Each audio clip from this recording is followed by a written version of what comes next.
we're back on Genshin to finish this quest and hopefully do Yelan's hangout quest as well. It's gonna be a quick one because I don't have that much time. I just want to get this done, to be honest. I did promise a second stream. I won't say that promise away. Alright, let's get rid of this.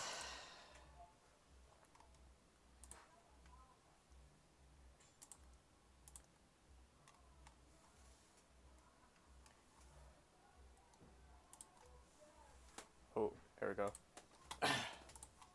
Alright, check if everything's all good, yeah.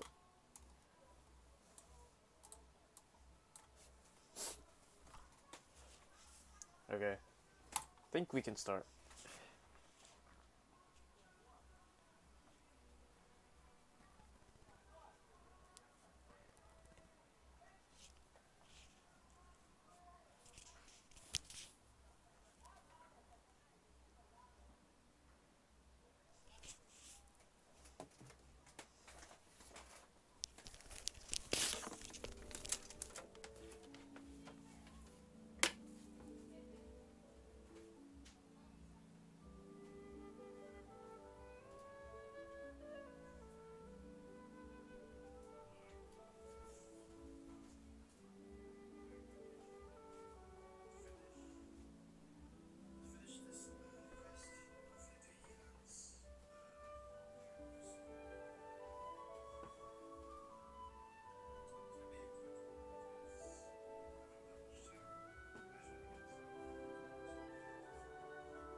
景色ですね。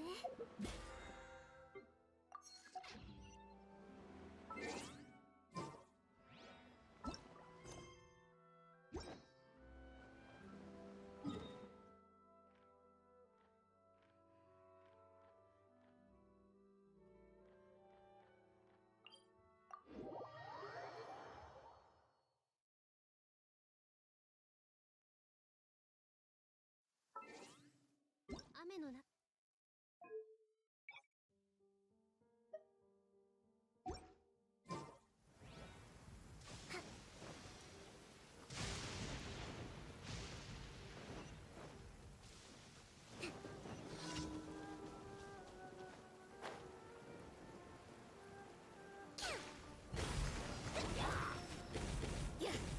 Animal test 6308. Absorption.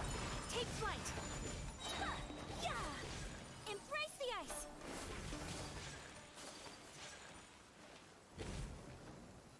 Her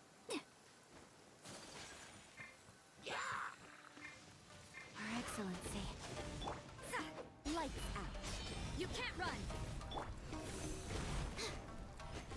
Swirl, Mark 2. My apologies.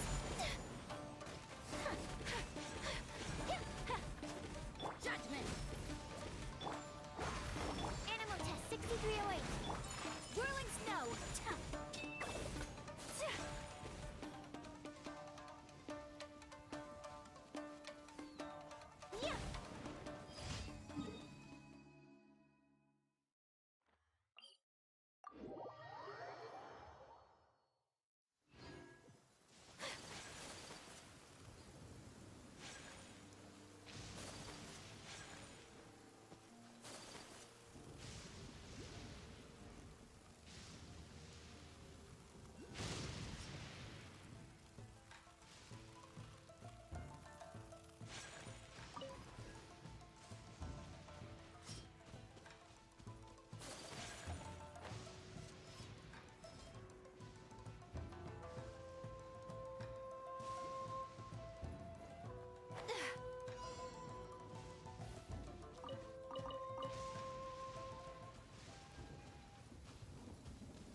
I want to help.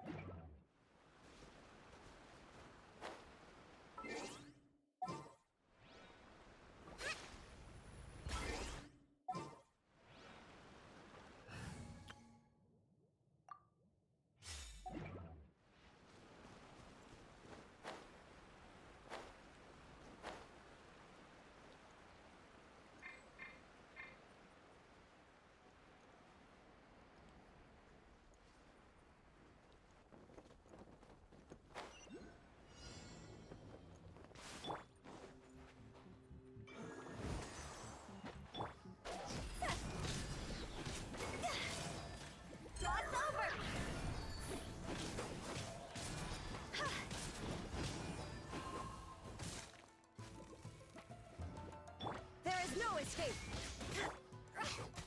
See?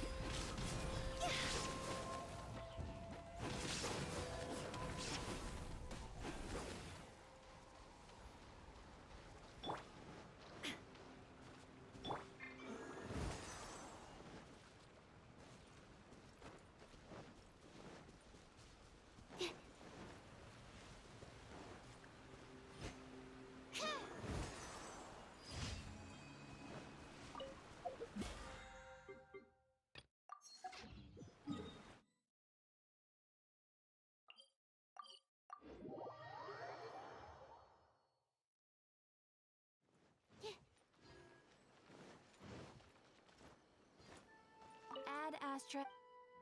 Thank you for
There's nothing for Paimon to do here.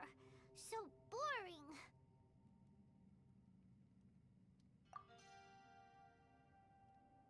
Oh, how Paimon longs to stretch her legs and run free in the world outside again. All right, fly free then. Basically, Paimon just wants out of here. Just a day? No, it feels like we've been down here for months. Maybe not months, but at least like 20 days, surely. Yo! Thought I heard you chatting over here. Oh, hey, Bullchucker. Well, everyone, I just completed another survey of the surrounding area. Still nothing has changed today. Here, have some water and take a rest. Thank you, Shinobu. It's easy to forget to keep hydrated down here. Ugh, out! I want out!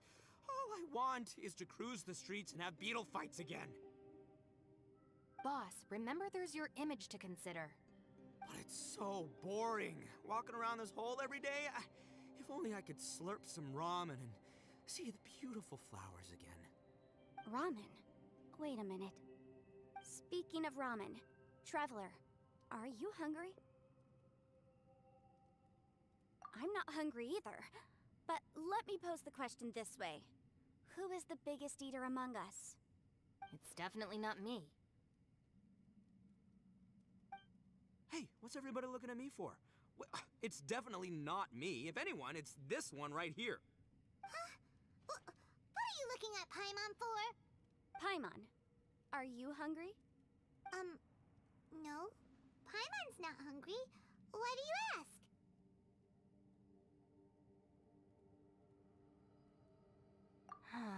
If that's the case...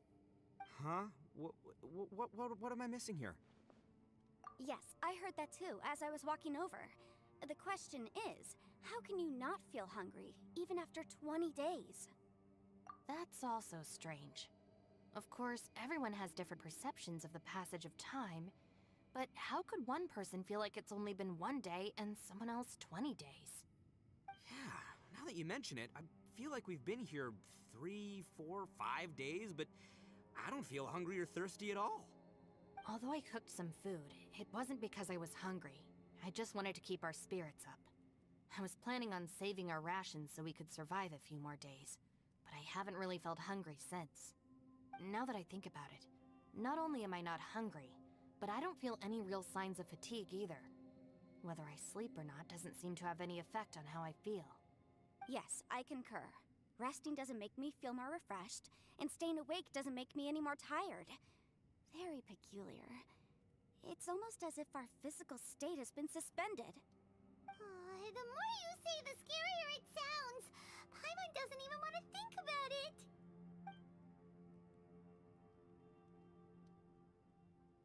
Huh?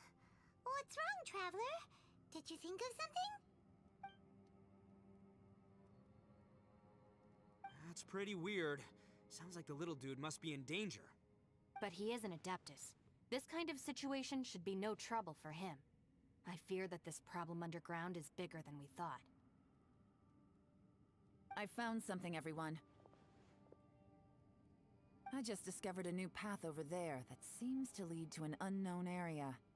You mean a way out? Oh, finally! Yay! You found something! Oh, please, please be the exit!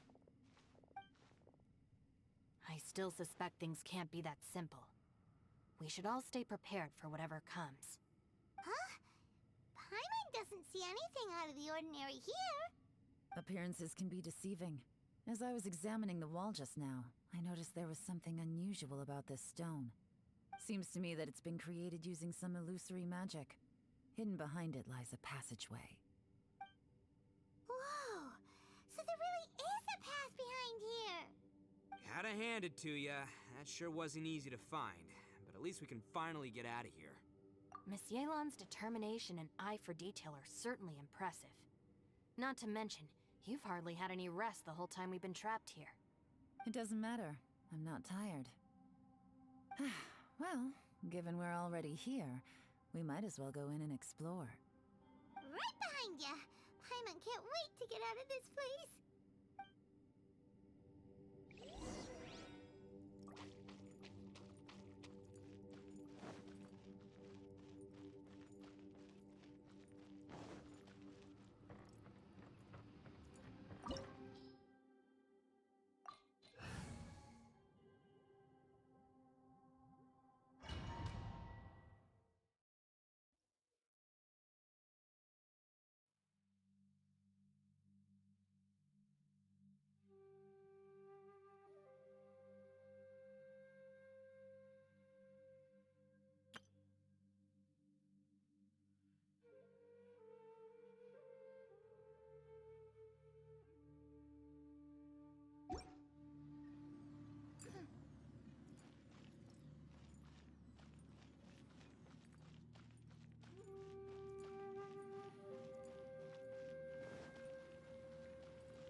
Lucy, is that you?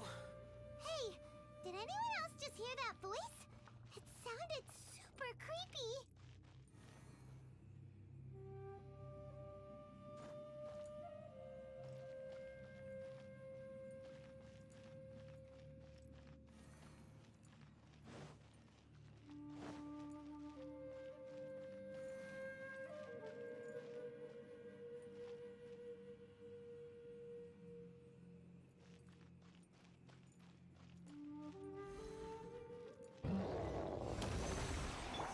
Shine down!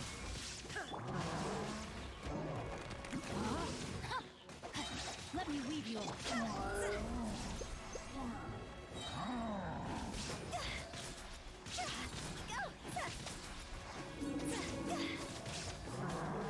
Inazuma shines eternal. There is no escape.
No.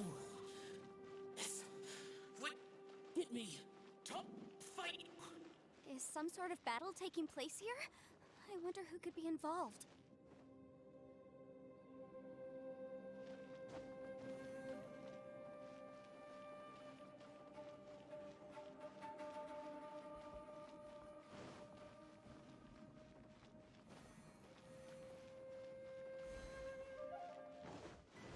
Illusion shattered. Enhanced animal module. Rain outlines your fate. Witness the power of Guhua.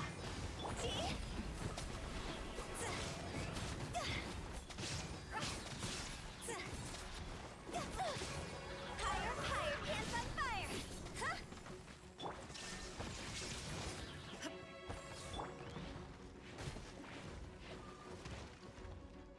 Huh? No, my sword.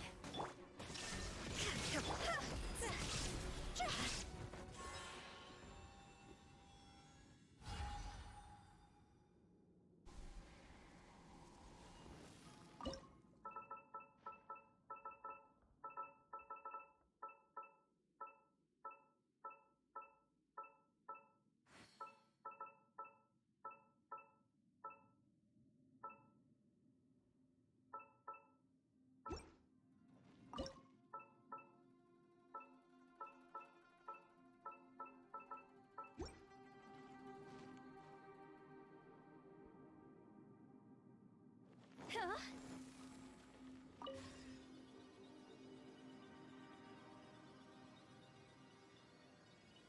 No. It's still alive. Why would you become like this? I won't attack you. That sounds like Shell!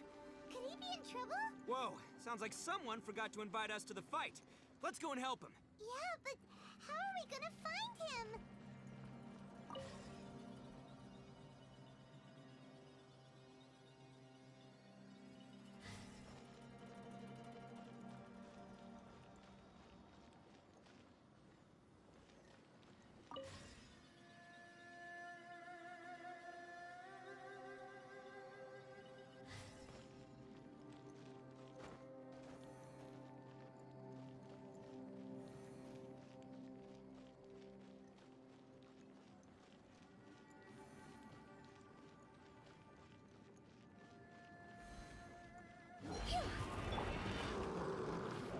Stand clear. Shine down. Now you shall perish. Animal test 6308. Rain cutter. This isn't good. Raw's over.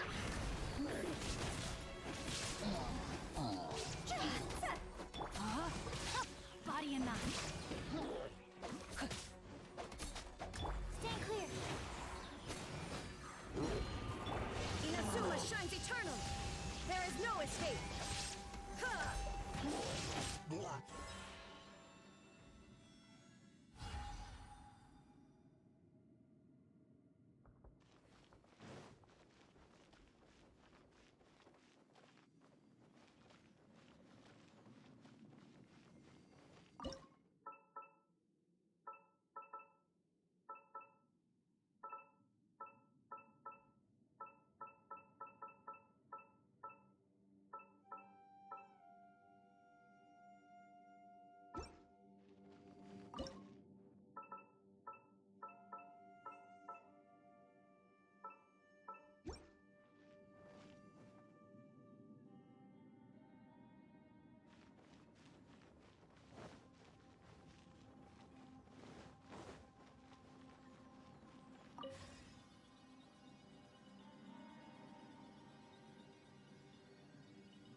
to another platform.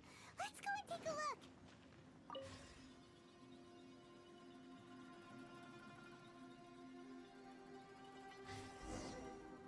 The ground has dissolved?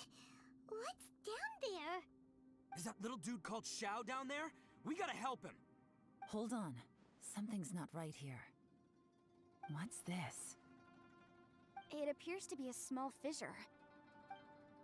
What can you possibly find inside? It can't be a living person, can it?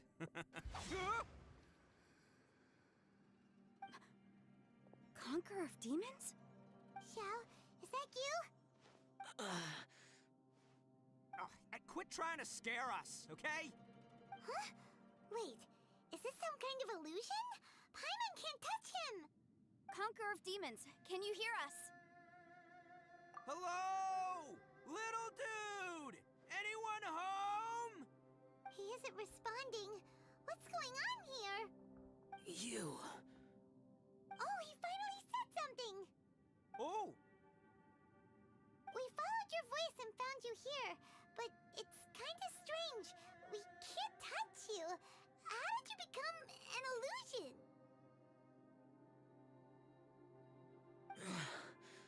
An illusion?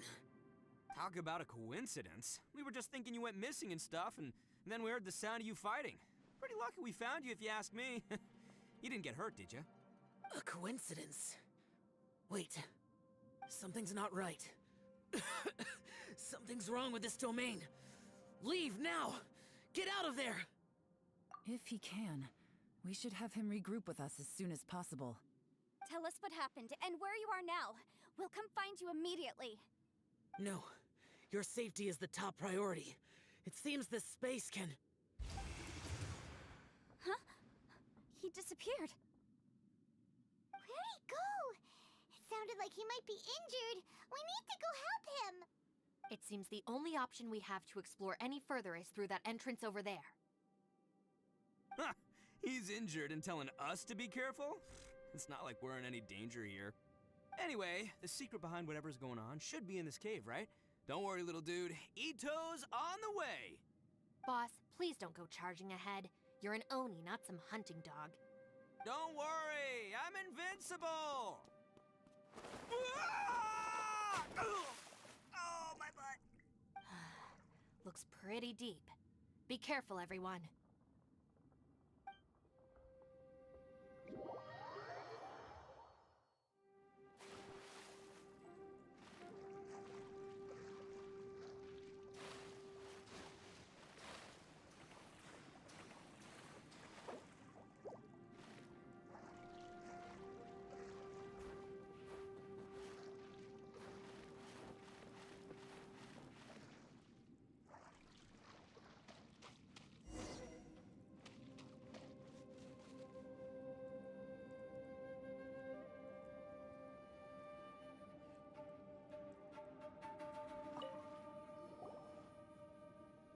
Well, Bullchucker, how's your ear? It's fine! Ugh. My butt is tough! Go ahead, you can cry if it hurts. I promise I'll try not to laugh. What do you mean, try not to laugh? You should be feeling some serious sympathy for me right now. But wouldn't feeling sorry for you be a violation of your dignity? Besides, it's harder not to laugh when I'm not the one in pain.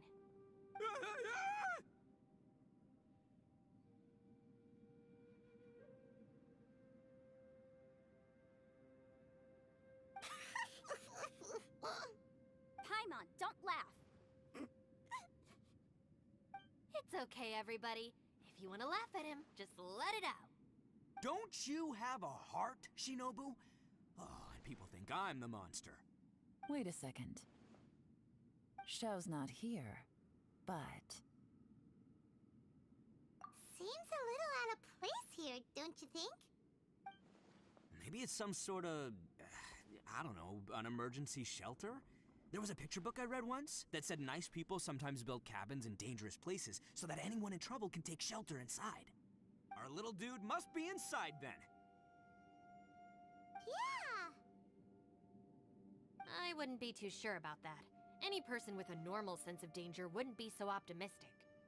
Wow, Bullchucker! Looks like your subordinate is telling you what's what. Oh, I believe she was talking to both of us. Yeah, so you can wipe that smug smile off your face. Alright, watch and learn, Shinobu. This is why I'm the boss and you're the deputy. If no one is macho enough to open the door, then allow me. Step aside.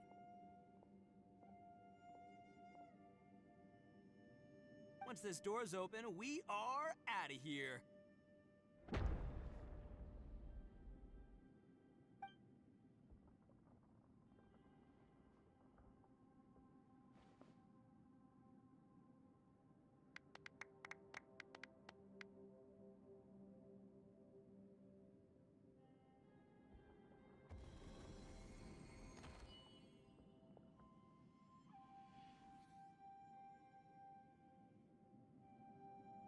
Eviloni, be gone! You heard me. Get out of here! Ah!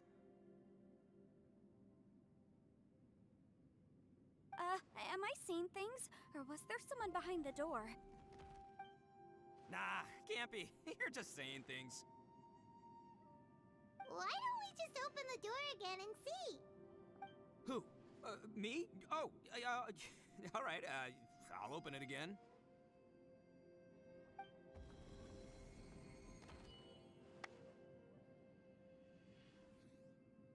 All you do is goof around all day. You're a bad influence to our child.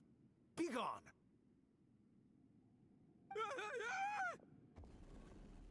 Those people are carrying bowls. Bowls full of beans. What's that all about? People throw beans to drive out Oni.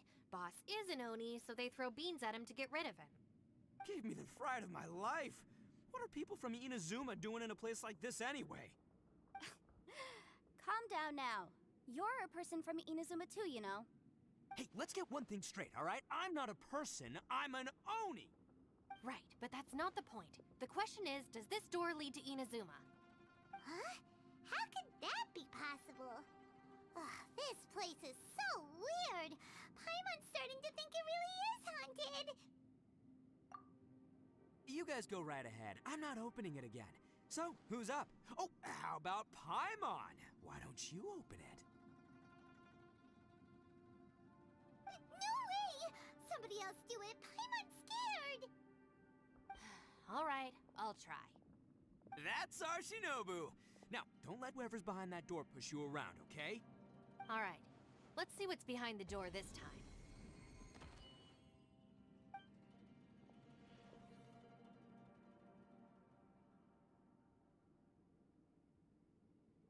Still reading, Shinobu. Listen, young lady, you should keep your nose out of those books and start taking my advice. I've already found you a perfectly good job as a shrine maiden at the Grand Narukami Shrine. You'll be far better off there than... Shinobu? Who is that? No way! Was that who I think it was? Oh, this is embarrassing. That voice was my mother. This was one place I wasn't counting on having to hear that speech again. Your mother wanted you to become a shrine maiden? The whole reason I came to study in Liyue was because I didn't want to become a shrine maiden. My family never approved of my studies, so they wanted me to work in the Grand Narukami Shrine after I returned to Inazuma. From what we know about Lady Guji, it seems being a shrine maiden is a pretty cushy job. Think of it this way. Some cats can be domesticated and kept in the house, while other cats are meant to survive in the wild. As for me, I need complete freedom and space. Although I do admit that being a shrine maiden is a decent job, it's just not for me. That's right, your calling is with the gang. I mean, just look at you. You rock, you're totally hardcore. Come on, am I the only one with chills right now? It's true. You've got a good thing going.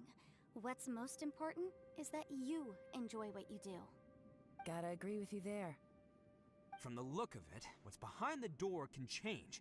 And not only that, it always changes to something that nobody wants to see. So, how are we gonna get through that? And don't forget, we have that little dude waiting for us to save him. We need to get our rear in gear. Would any of you like to give it a try? No thanks. I'd prefer not to open it if only something terrible awaits.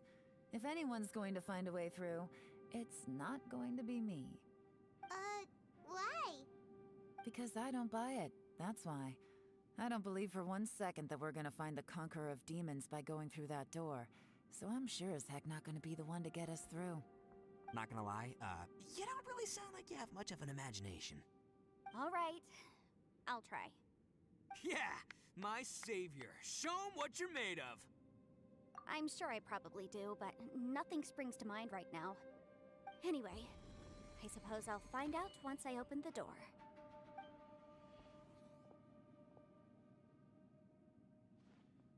You old geezer. Out of 8 pounds of salt, today you gave away 3 for free, sold 2, and exchanged 3 for booze. How much money did you actually make in the end? Huh? But didn't you tell me to sell things as I pleased? Why can't I give the customers something for free? You fool! You told the old man next door to come and fetch the salt. Well, he broke his leg on the way over, and now his son is asking for compensation. Seriously. Huh. A civil dispute. Didn't see that coming. Who were they? No one in particular, but it is a prime example of the many difficult civil cases that I've had trouble handling before. So you mean you don't like handling disputes over petty matters? Not exactly. What I mean is that I don't like working with people who cannot let go of trivial grievances, especially of the kind you saw just now. They start with good intentions, but end up making a big fuss. It's not long before those good intentions plunge into injury and accidents. It's always a shame. It's my desire to solve problems for people. That's why I became a legal advisor. It just seems that I still can't fully comprehend the complicated minds of some people. I understand what you mean. The human mind is probably both the most complicated and tragic of things. I suppose there's no need to discuss this any further. Does anyone else want to try the door? Don't look at me. I told you, I'm not taking a chance with that thing. Come on, Yelan. We're a team here. If you're not gonna try, then at least give us a convincing reason why. In that case, let me be perfectly clear. I serve Ningguang, the Tianxuan of the Qixing. The scope of my work includes some of Liyue's biggest secrets. The chances are, if I open this door, there can be no witnesses left alive. Is that a sufficient reason for you? Oh, yeah, sounds impressive. Hey, Shinobu, who's Ningguang? She's someone who won't let you walk out of the chasm alive if she finds out that you're prying into her secrets. Boss, you really do need to work on learning who's who in the world these days. Look, I knows what I needs to knows. It's called being a free Oni. Oh, now Paimon gets it. Yelan works for Ningguang. Yes, which is precisely why I was trying to keep her secret. We should avoid letting Yelan open this door. What about you, Traveler? Would you like to try? Yeah, go for it, Traveler. Besides, you never know who could be behind that door. Maybe it could even be Shell. I say give it a shot. Who knows? Maybe little dude is waiting for us on the other side.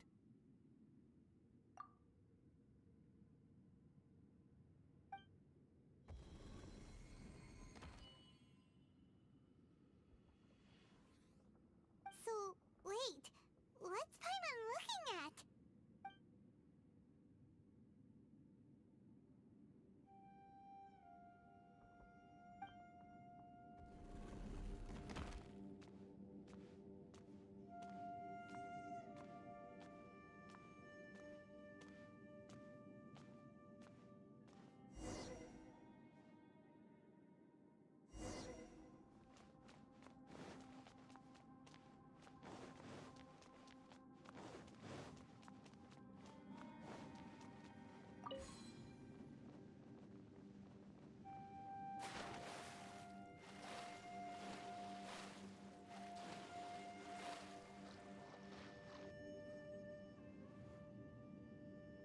Hey, there you are! You sure had Paimon scared. We couldn't open the door after you went in. Everyone was super worried about you. Are you okay? Did you find anything, Traveler? So, did you find the person we want to rescue inside? Judging by the look on your face, I'm guessing you saw something a little unpleasant in there?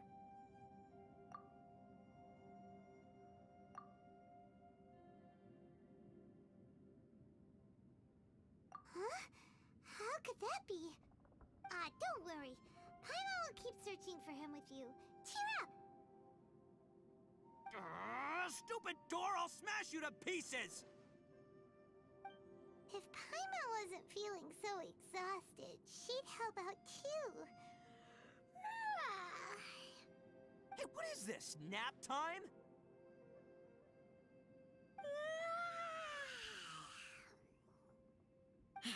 So let me get this straight.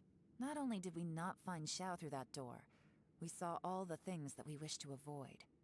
I'm starting to have a very ominous feeling about this domain. It's constantly changing, and its changes seem to be targeted at us. Huh? What do you mean? I feel the same way. We need to watch our every step. There is definitely more to this place than meets the eye. I concur. We came here following the Conqueror of Demons, but we ended up only finding a strange door. The things we've encountered on the other side of that door are equally strange.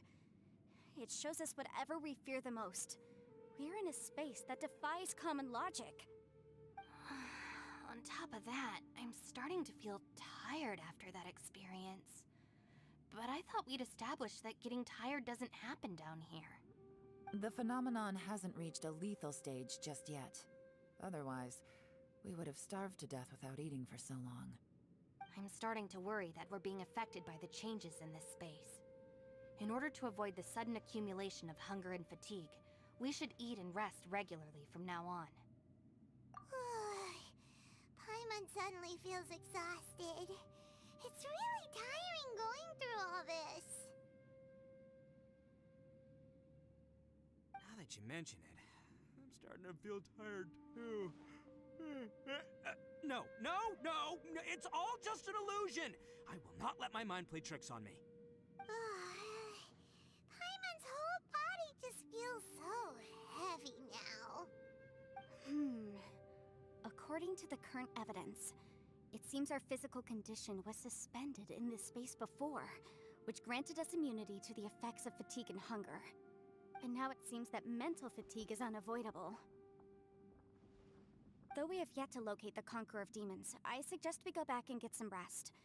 It'll be difficult to rescue anyone if we're on the verge of collapse ourselves. She's right. Hey, Lavender Melon, you okay? Want me to carry you?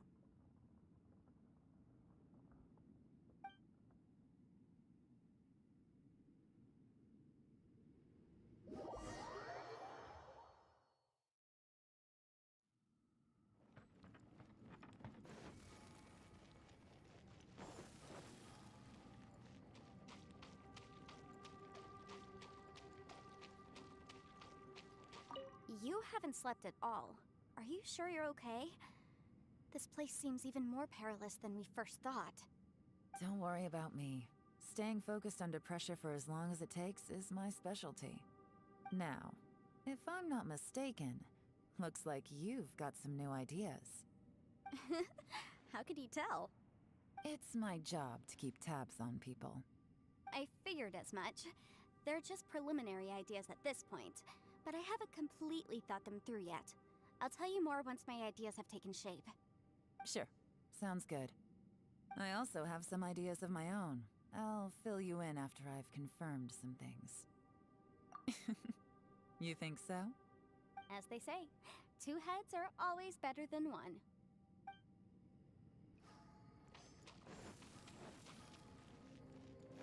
Huh? It's hard to believe what we've encountered. Well, I suppose there's no use hiding it anymore now that everyone's seen it. What you all saw really was my biggest fear. I never want to become a Shrine Maiden. Who could tolerate such a boring life? After these last few years with the Arataki gang, I suppose you could say I've seen it all. It's taken every skill in my arsenal to constantly clean up the messes they make.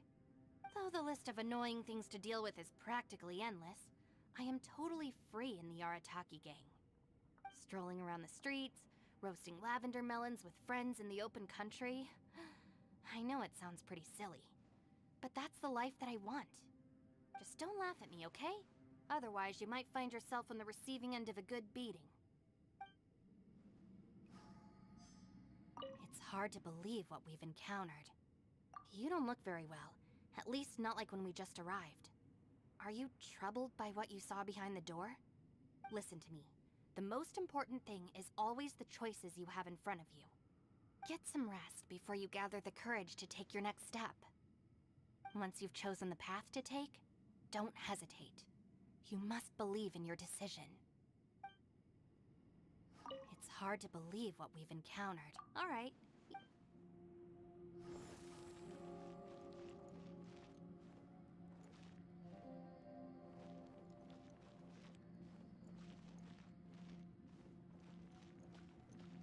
Ushi, you sure you can't find a way back to that door again?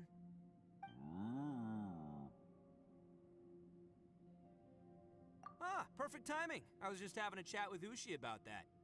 You know what? I can handle those mean people behind the door throwing beans at me, but causing trouble for you? Nuh-uh. That ain't gonna fly with this guy. What? There's nothing we can do? Listen here, Beefcake. You shouldn't give up so easily. Can't you have one last look for it? If you really can't find it, we'll just have to find another door. With any luck, one that connects to the outside world. You feel me? By the way, Ushi, you sure you can't find a way back to that door again? Yep, that's the big question. Gotta be honest, I have no idea. Oh, come on, don't get mad at me. I'm just being real here. I did think about just using my Oni super strength to dig our way out, but the rocks here are even tougher than prison walls. The rocks didn't even budge when Ushi charged him. It's pretty obvious this place is meant to keep us in here. The only thing I can do now is, well, take care of this exhausted little lavender melon. Yeah, I know. You're helping too, Ushi.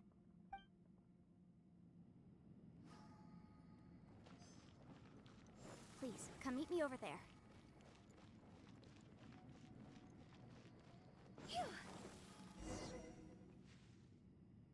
Thanks for coming to speak with me, Traveler. I've been thinking about this place. Since we still don't know just what kind of danger we're up against, we can't afford to delay any longer. We have to find the Conqueror of Demons as soon as possible.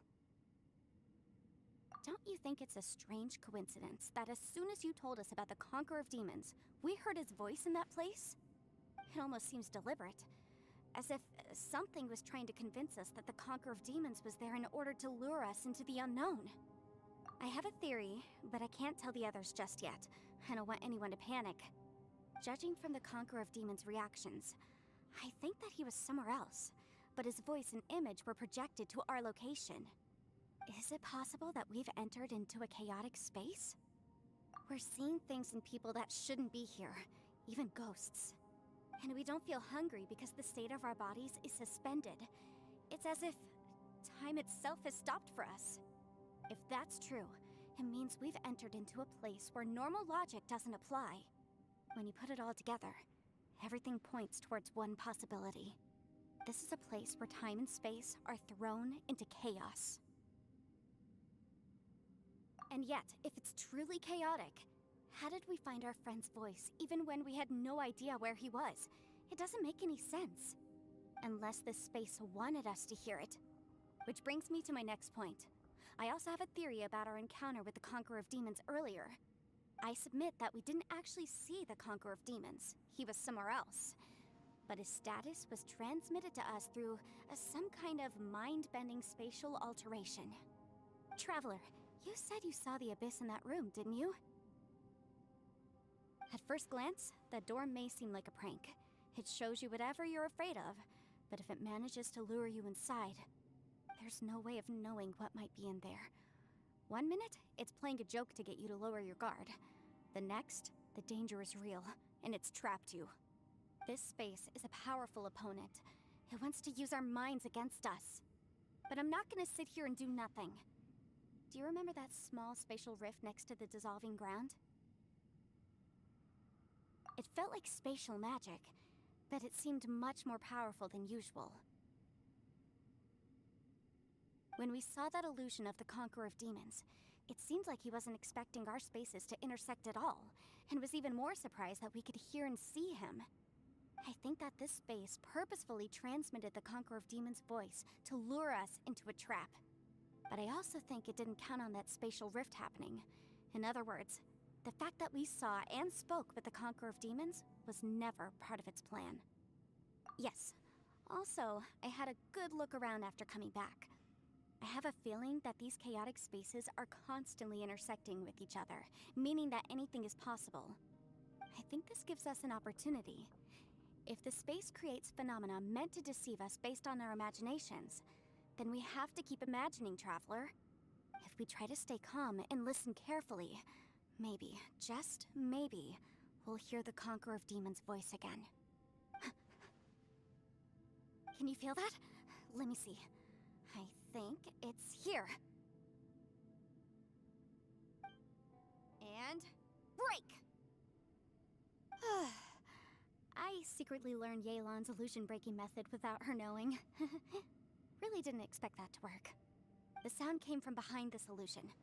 Let's go in and take a look.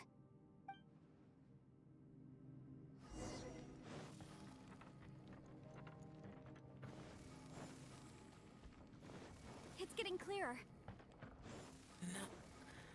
This is the chasm. What did British go through here? If it was just in that battle years ago, what is he doing? The voice is much clearer now. We're close.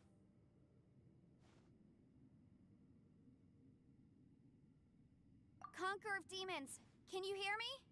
It's Yenfei. The Traveler and I are trying to find you. Traveler? Yenfei? It worked. Are you okay? I'm fine. Listen to me. It's chaotic here. We may not be in the same space, but sometimes the sound can get through, which means these separate spaces intersect from time to time. Everything is chaotic here. No. The darkness that sullies my soul is harmful to mortals.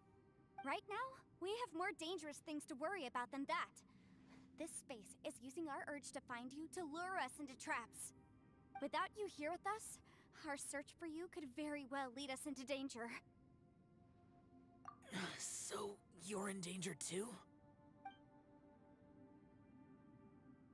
There was no need for you to search for me.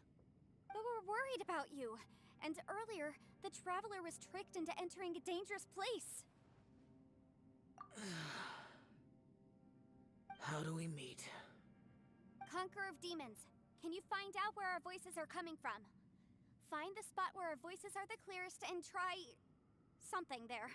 It might work. I see. The spaces may intersect amidst the chaos. By try something, do you mean... Hurry! If we miss this chance, we might not get another one.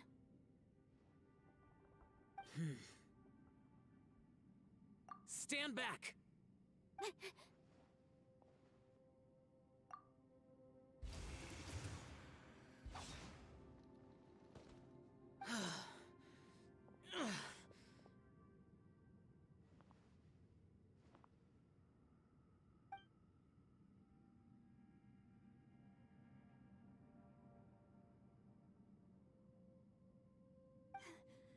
Let's get him back to the camp.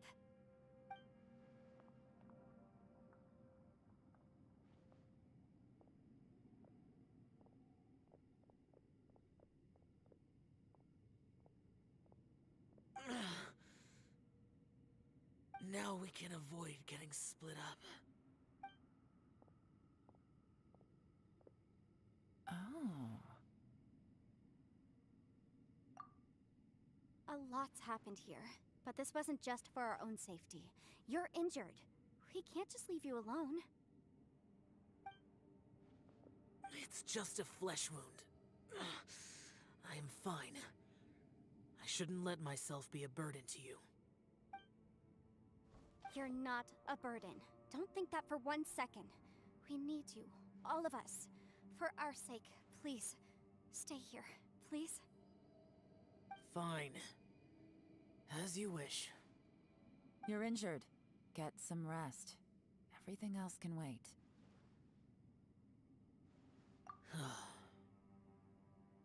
All right.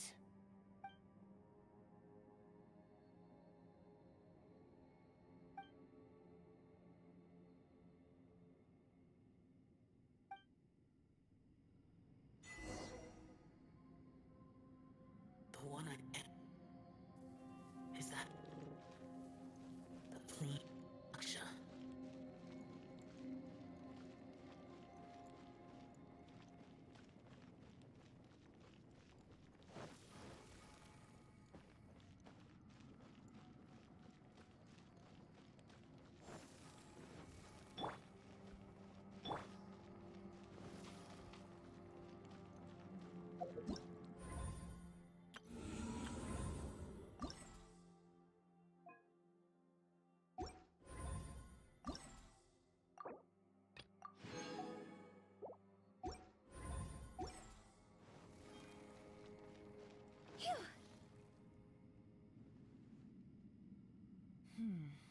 As expected, something strange is going on here.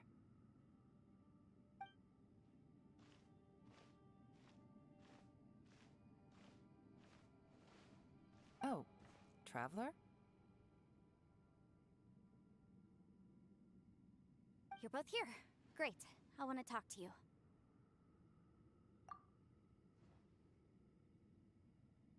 I also felt that the space was targeting us, but Yenfei managed to exploit its weakness. Leave it to Yenfei to find a loophole. Based on what just happened, we can now confirm our suspicions that space and time function chaotically here. In addition, we must stay vigilant to avoid the traps set for us by this place. Now that we've found the Conqueror of Demons, the next thing we need to do is find a way out. I went back to the domain again just now. Although I couldn't find a new route, it wasn't a completely fruitless trip. My clan has practiced magic for generations, and has created some catalysts that only we know how to use. I recognized something like one of those catalysts in the domain. Unfortunately, it disappeared as soon as I approached it. I think so, but it's hard to distinguish between reality and illusion here. I can't be sure. Also, I am the only one out of all of us who could know what it would look like. To me, that confirms that this place really is reading our minds. Just like with that door. It's like it's alive, and testing us. By reading our minds and showing us what we want, it creates the reality that we want to be true. Everything it does is either to get us to lower our guard, or to wear us down. If that's the case, it can only have one goal. To trap us here until we die. What else could it be? We should prepare for the worst, but we mustn't give up. I've always known there were secrets hidden in the chasm, but even the Qixing have never heard about anything like this. Yelan, when we first ran into you, you said you had something to do. What were you referring to? I was looking for the truth behind the monster invasion from Conria.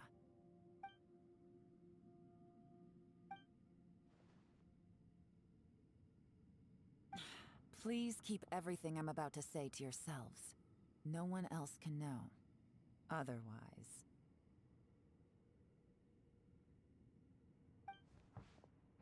We got it. 500 years ago, a wave of dark beasts from Conria attacked the 7 nations of Tevat. Naturally, Liyue was also affected. Under Rex Lapis's command, The Millilith fought hard to hold the front line near the chasm. But these were vicious beasts, and this was the most desperate battle Liyue had ever faced. At a critical moment, someone distracted the monsters and led them away. Just when all hope seemed lost, the tide turned. The Liyue army eventually won the war, but there were many who never returned. 2 of my ancestors took part in that war, and the one who made it back went insane. Everything about it was strange. The current generation of Qixing knows very little about these events, and very few came back from the chasm alive. Finding out the truth has been a waiting game. The day the chasm was unsealed, I put in a request to be transferred here, so I could finally learn the truth of what happened back then. But this place we've ended up in, and the possibilities we're facing, it's all far more terrifying than I'd imagined. We can't give up. Right now, our #1 priority has to be getting out of here alive.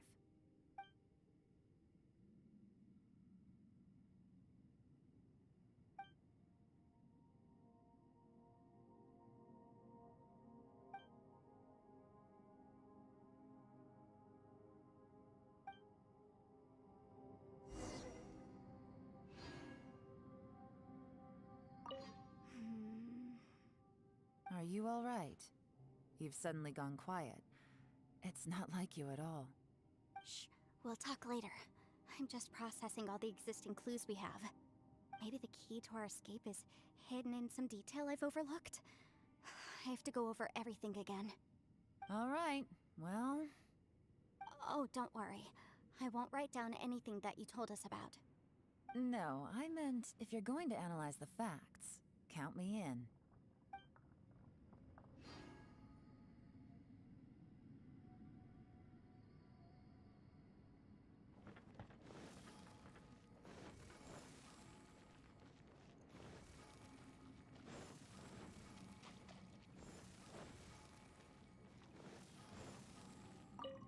You don't look well. I guess things still haven't improved. It's okay. You don't have to go into all the details. Sometimes I really envy the boss.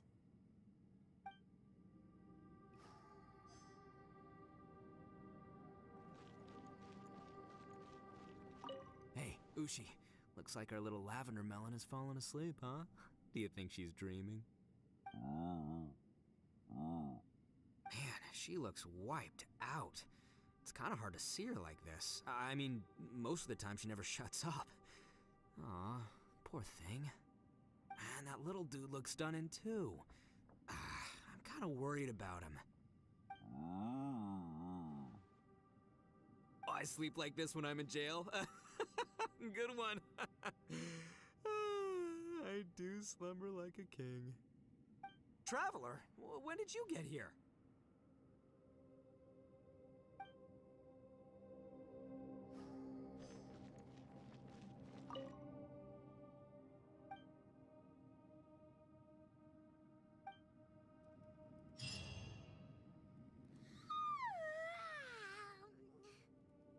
Wait, where are we?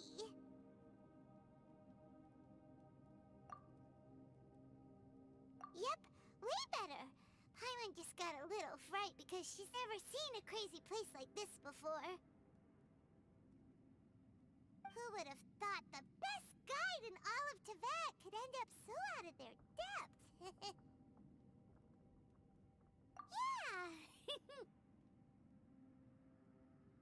So anyway, Paimon just had the weirdest dream. There were cattle mooing constantly. Yeah, just like that. Ushi, were you looking after Paimon?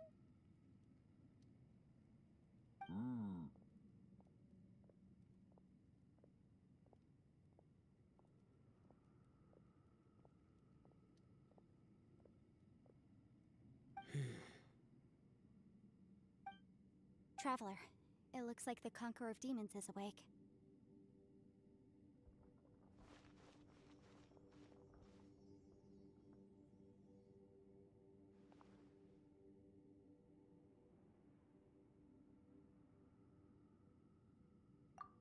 I'm fine. Don't worry.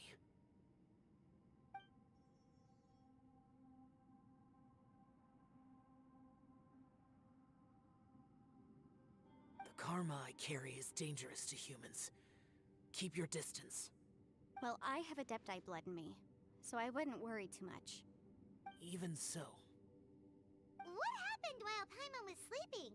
How did Xiao get here? With a little help, I was able to find my way here.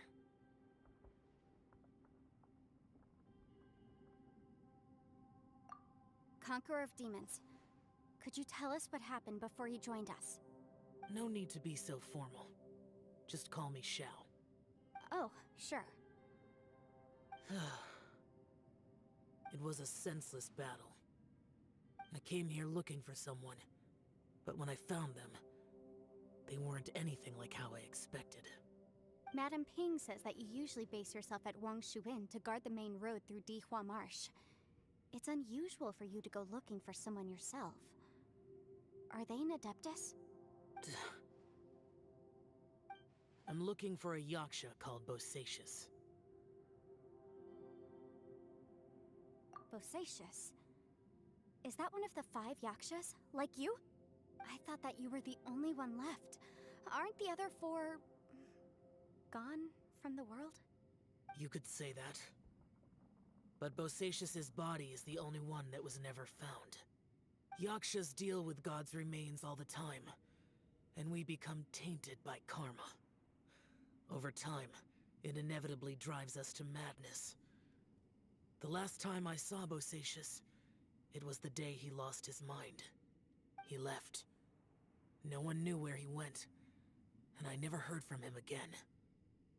But Bosacius was the eldest of us. He once told us, as Yakshas we will experience countless wars. Whether we live or die, we must promise to take care of each other, and know each other's fate to the very end. Did he forget his promise because he lost his sanity? It's possible, but I did not. I am the sole survivor. So it is my duty to find out the fates of the others. What made you come to the chasm?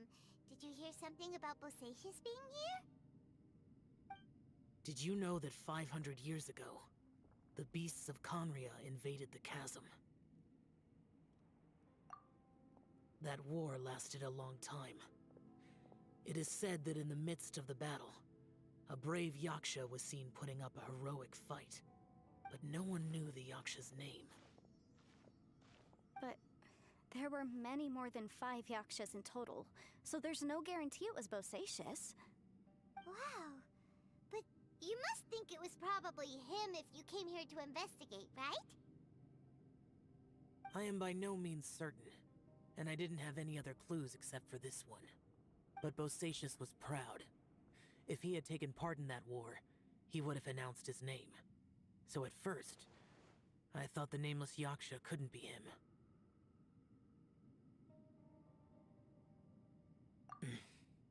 Wait, so it was Bosacius you were fighting with?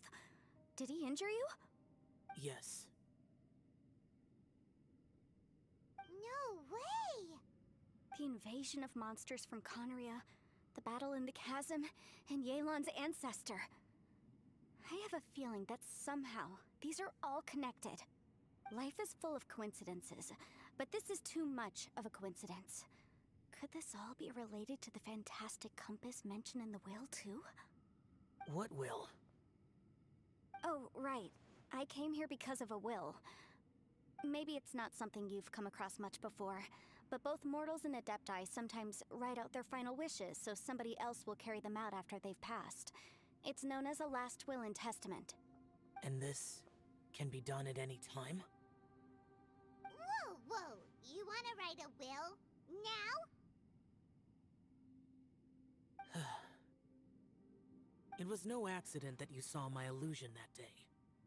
This place used your desire to find me to create a trap that you would willingly walk into. Pure deception is easy to spot, but the truth laced with lies can be a fatal combination. What you heard were really things that I said. It made sure you heard my real voice to create panic. This one-way communication was the bait. If we hadn't managed to get in touch through the spatial rift, we may well have lost someone by now. Rather than murdering in cold blood, this space seems more intent on consuming souls. How is this even possible? Our opponent is very clever. It is not safe to stay here. Everyone, whether I accomplish what I came here to do or not, I must find a way to get you out safely. I rejoined to warn you that it's extremely dangerous here. If you stay here too long, this space may well devour you. But how do you know? You might become a shadow of your former self, wandering the underground like a lost soul. Sounds like you saw them too. Yelan, you're back. I've been back a while. I was listening to the conversation. I've seen some strange things here too. Objects that shouldn't be here. Strange figures appearing, then vanishing. I don't think any of it is real. So they're just illusions? At first, I had the same thought. But it's not that simple. There may come a day when these illusions become real and attack you. From what you were saying a moment ago, it sounds like you know a way out of here. I can't say for sure. It's just a guess. As Yanfei said, this space is chaotic and unstable, but it has its weaknesses. By attacking the point where both spaces connect, I was able to create a rift and move from one to the other. So, if I use all the energy I have, I may be able to tear a passage out of this chaotic space. Really? So powerful attacks can affect the space itself. I had wondered if that was a possibility. Whoa. But what do you mean by all the energy you have? I mean, it will take everything I've got. Wait a minute. When you said you were gonna get us out safely, you mean you're gonna stay here? You can't be serious. I saw Bosacius underground. That's when I realized the horror of this place. A single blast can only create a very small opening. To send you back to the outside world, I may need to continuously channel power in order to keep the tunnel open. I know how to fight to the bitter end. I can do this. No way. Even if what you're saying is true, I can't agree to this. Paimon neither. It's not much of an escape plan if we gotta leave someone behind. It's only a good or bad plan if there are other options to compare it to. But that's not the situation we're in right now. I doubt you'd still be stuck here if anyone had a better idea. But can you be certain that your plan will work? I cannot. What is wrong with you? You can't bet your life on something if you don't even know it's gonna work. It's not worth it. To conclude, I'm not agreeing to this plan. What if I told you, this is my last will? You? Ugh. That's your strategy, huh? No offense, but we have no guarantee this plan of yours will succeed, or even that it's safe. You said it yourself. Yakshas pose a danger to humans. You really expect us to accept your self-righteous plan just because you say so? The battlefield is a treacherous place. Every opportunity you take, you put everything on the line for. If you fear sacrifice and failure, you can never be victorious. I've been in my fair share of treacherous battles, so I know full well that you never bring up extreme measures like this until the very, very end. You say these things in the hope that we will understand and accept them. But if you don't even know that your self-sacrifice is going to pay off, all you're doing is hurting morale. Besides, if you were really so determined to end it all, you wouldn't have given us the opportunity to share our opinions. You think you're oh so cold and ruthless, but I'm not buying it. And anyway, losing one of us so the rest can escape? Some victory that is. Yelan, don't be so harsh. Point is, it's not time for drastic measures yet. It's possible there's a hidden passage leading to the exit that we just haven't discovered.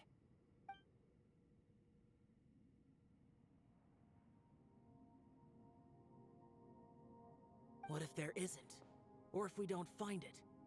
And in the end, I'm so weak that I don't have the strength left to sacrifice myself. What do you propose we do then? As things stand, there's no difference between sacrificing you and trying to find another way out, in terms of the likelihood of success. If we can't say that one strategy is better than the other, we certainly shouldn't be rushing into a risky course of action. Did someone say a strong enough strike can break us out of this place? Yeah, that's right. I heard ya. No one's staying behind to let anyone else out, all right? Enough talk. It's time for action!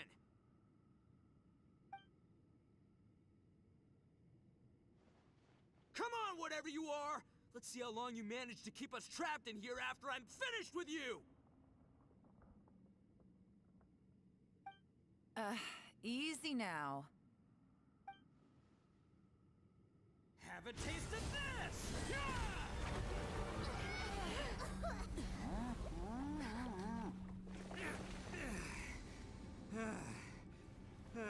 Whew, okay, so I didn't tear the whole place down.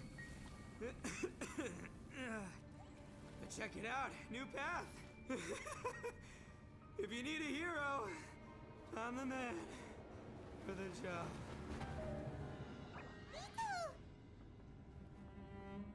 Should have seen this coming.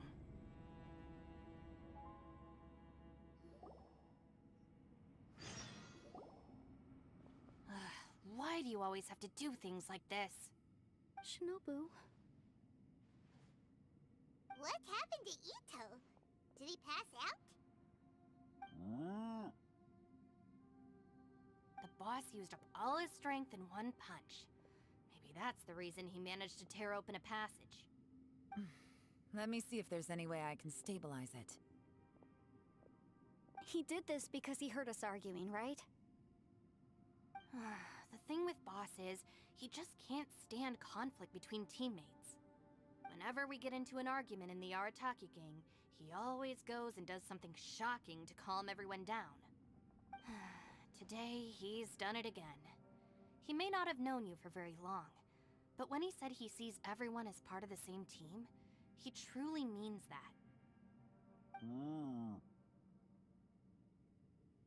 Another thing with Boss is, he hates it when other people sacrifice themselves, but he always seems to end up doing it himself. That said, there's a slight distinction to be made with him. When he does things like this, he doesn't really think he's sacrificing himself, because he genuinely believes that he's strong enough to defeat any obstacle he's facing. Giant eagle alert! And wasn't he just doing the same thing Xiao suggested? So stupid. The boss is hardly open to persuasion. Besides, he always acts without thinking. There's no doubt that he really thought he was about to solve everything in one hit. It's not just him either. The other guys in the Arataki gang are more or less the same. That's why they need someone like me to clean up after them. I couldn't stop him if I tried, so I might as well just let him do his thing. Besides, often his harebrained intuition is surprisingly on point. We might punch our way out of here yet. Ito? Please tell Paimon you're okay. I'm sorry. Don't be. You have nothing to apologize for. Both you and Yelan made some very good points. Still, if this was an Arataki gang issue and you were one of our members, I have to say I'd side with Yelan on this one. The boss definitely wasn't sacrificing himself. He firmly believed that we'd be able to find a way out through the passage he opened up, and he's certainly not expecting to be left behind. Everyone's important. We have to support each other if we're going to get out of here. Your survival is of huge importance to some people. No, to a whole lot of people. Shinobu? Everyone, let's all do our best to try and find a way out. There's still a chance. I'm sure we can escape. Leave the boss to me. Don't worry.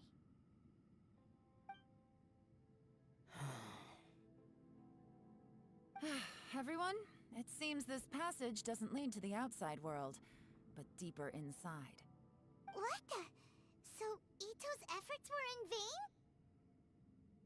No, it's still worth exploring. I'll go and take a look first. Aha, I see. I'm with you. What? So far, I still haven't found the thing I came looking for. That magical device, remember? If this domain has the power to project our imaginations or the things we're searching for into reality, well, maybe I can use that to my advantage to track it down. Oh, right!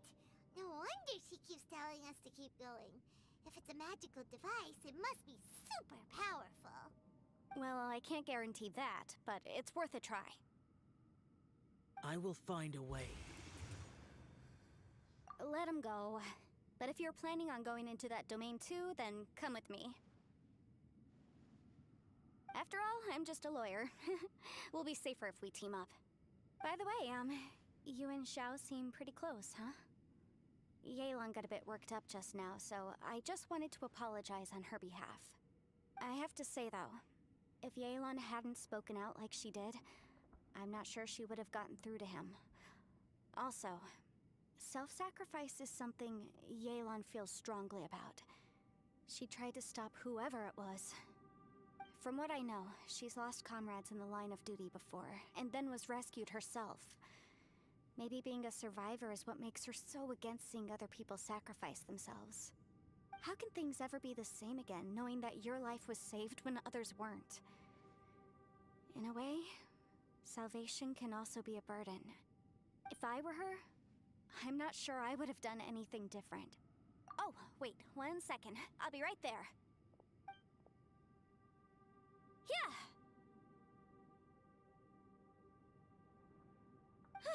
Right, that's much safer. Since Ito can't fight right now, I've cast a spell to protect you guys. Thank you, Senpai. Please, be careful. We will. Same to you. All right, Traveler, let's go.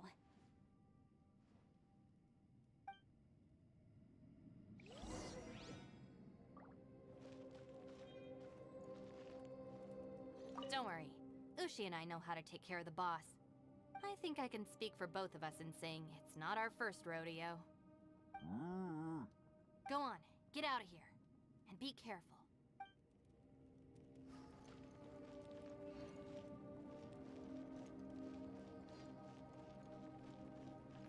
Go!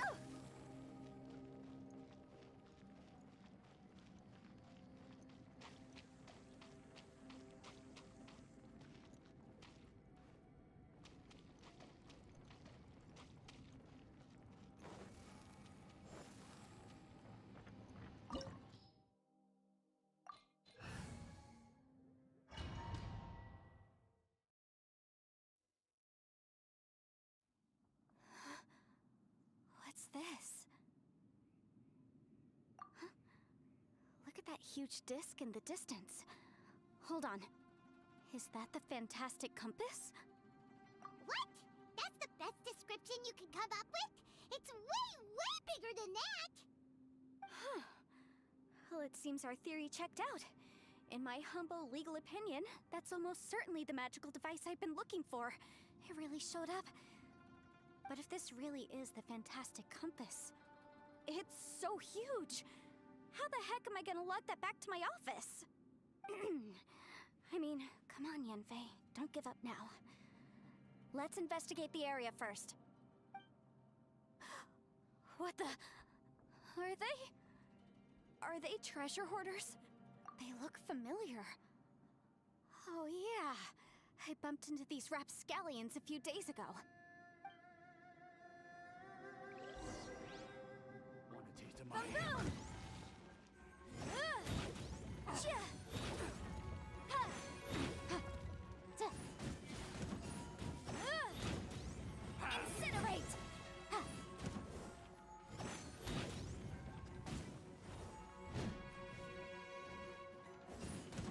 Ha! Boom boom! Chia!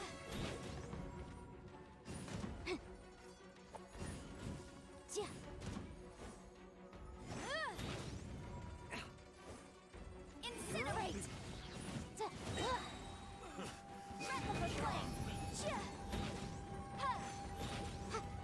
smaller disc here. Judging from the appearance and design...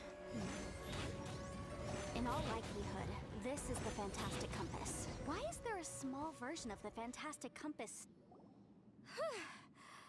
Easy peasy. Just like last time. You know, when I ran into them before, I was working on a big commercial case. The defendant hired them to attack me, just to get back at me. Happens all the time. Luckily, I'm well trained in martial arts, so taking them down was a piece of cake. But these are the exact same guys as I met last time. Is this space recreating scenes from my memory? Maybe this is one of the ways our adversary intends to devour us. Unbelievable. Huh?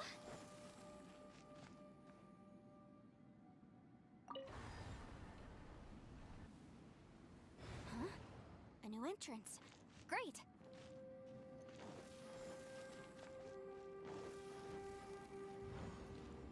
Whoa. Is this a tunnel?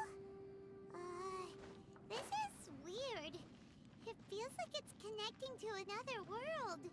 Or maybe another time.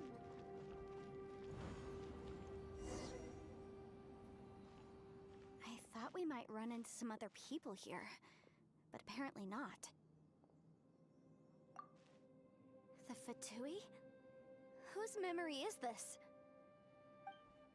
Ah! Watch out! Just as I thought. Yelan, you're here! I will take you down no matter how many times you show up. Hey, relax. We're together now.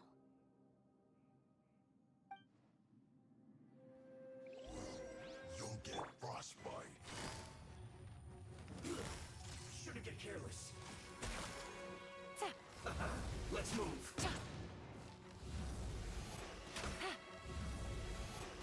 Frozen descent. This was fresh.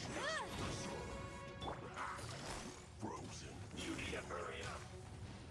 Quietly now. Roasted fried. This was well Motion done. to compel! Oh no. Gotcha! This one's well done. Feels clogged. Take it easy. Game's up. Fun's over. I mustn't give up. Out of here. I will go. See.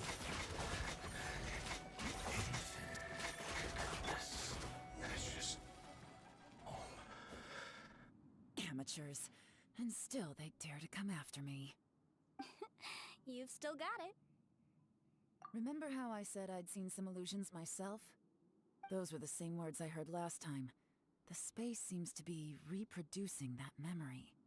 Now that you know, at least we're all on the same page. He said the word fantastic. Was he talking about the Fantastic Compass? Yanfei, see that thing on the ground? Yeah, we tinkered with it. That's how we met up with you. I guess it's a miniature version of the Fantastic Compass in the distance. It has a close connection to the entire space. It looks somewhat familiar. Let me think.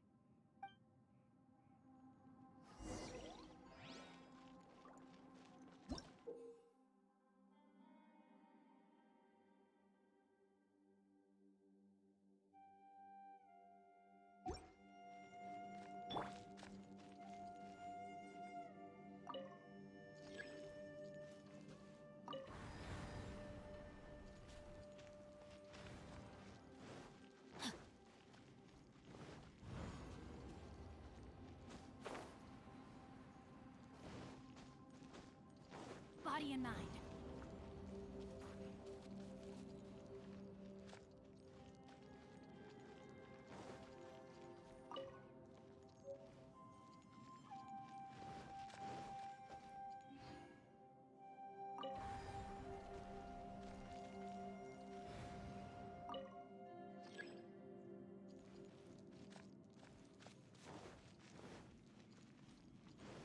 Time to act.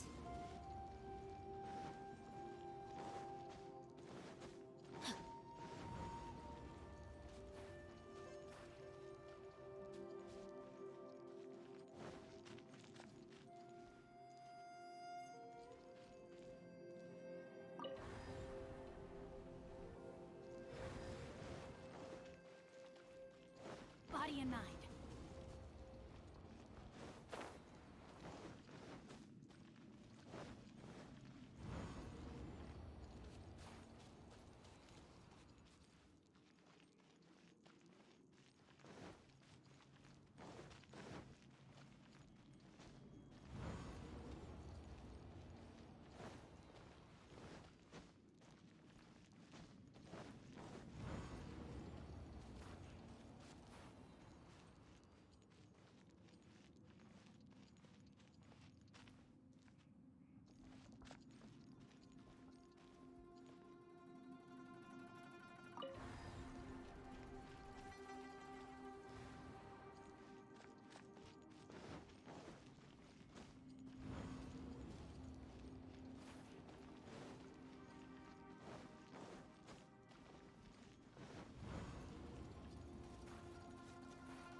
Time to act.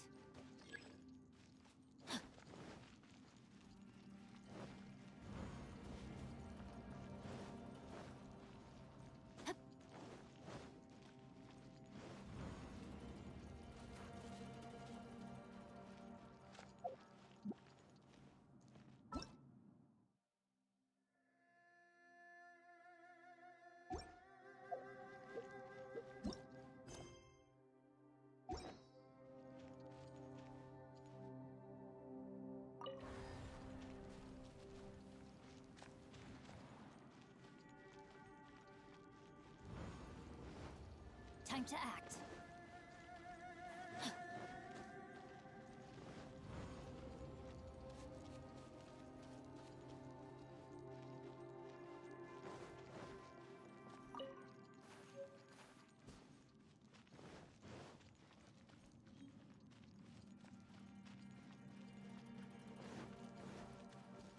Body and mind.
Time to act.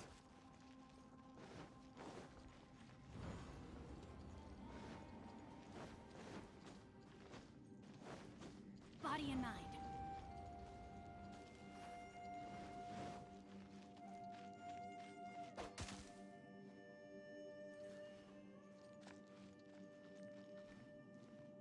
Time to act. Time to act. Body and mind.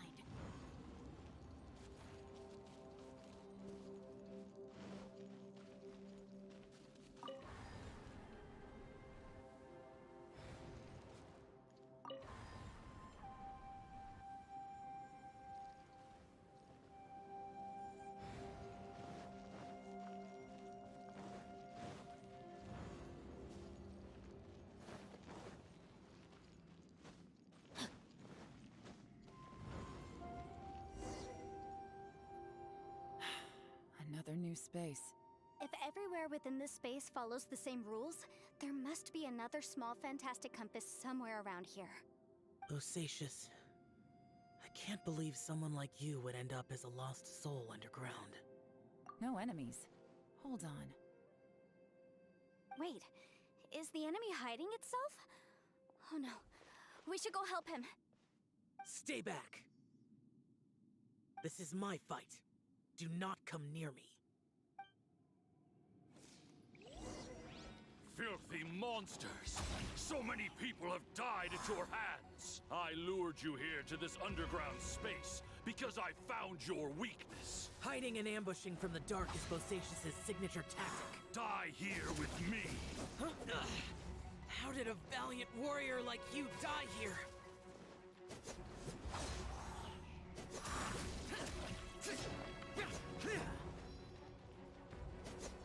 Uh-oh. This is not going well for Xiao. No matter. I know how this ends.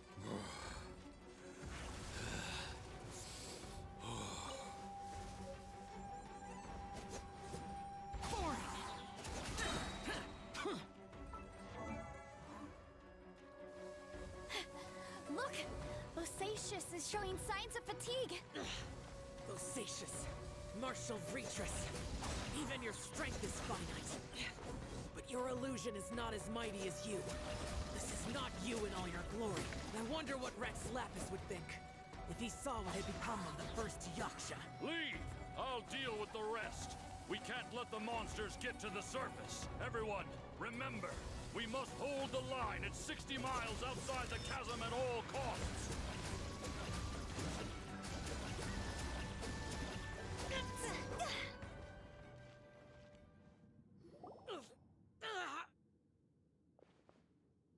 Enough! Phantom, be gone!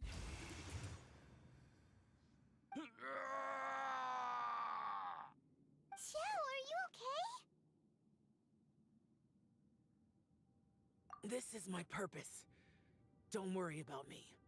So your invisible opponent was the legendary Bosacius, Marshal Vitris? Yes.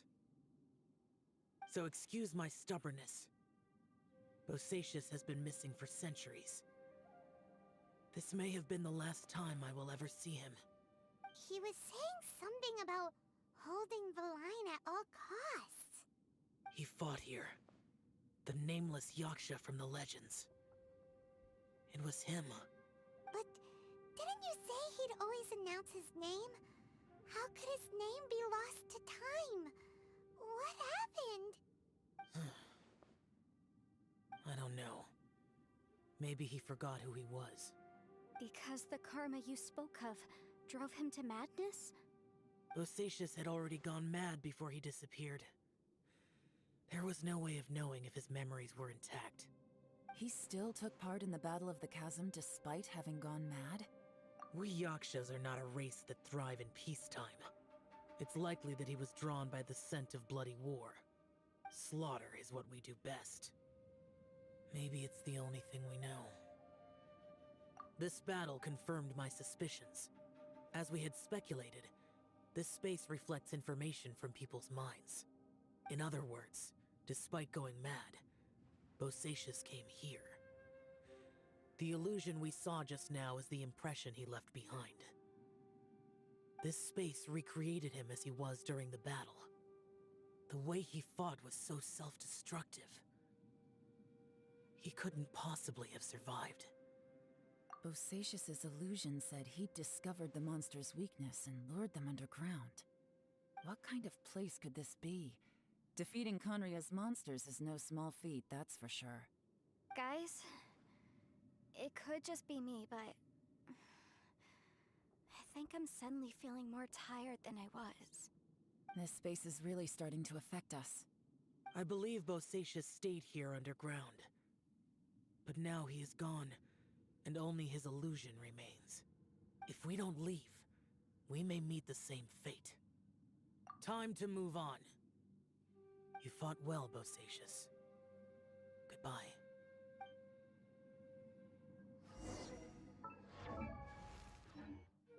Go!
Time to act.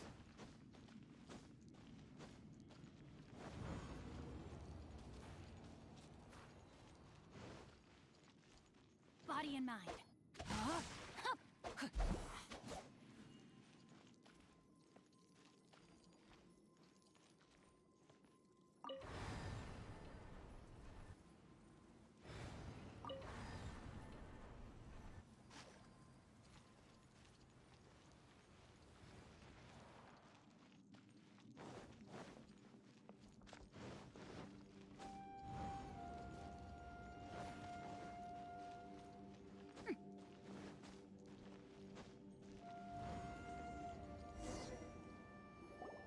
Looks like there's some information here.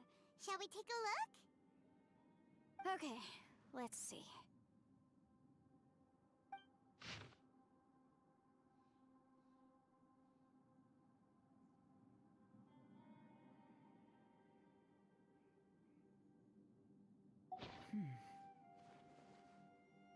It looks like these were letters written by the Millilith soldiers who stayed here.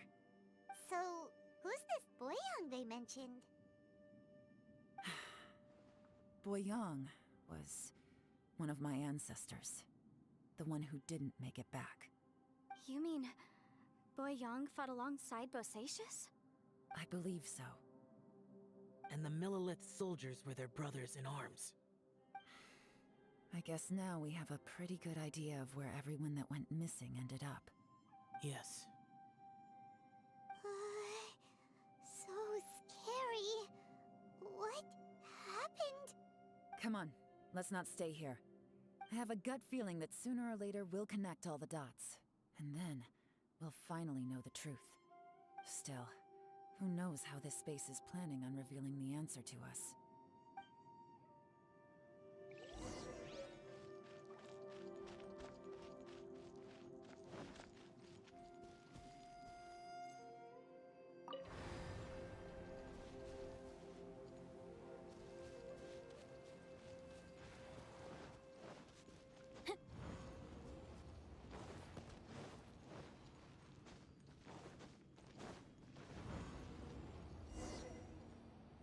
There's nothing here at all.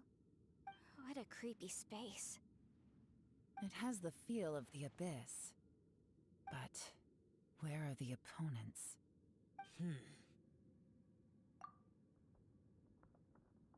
Your memory of what? The abyss? So, this place is created purely based on your memory?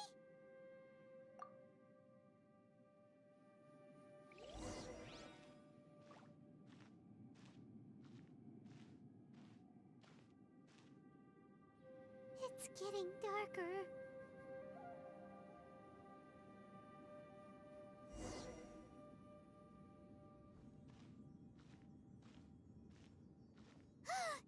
It's... Ether, wait!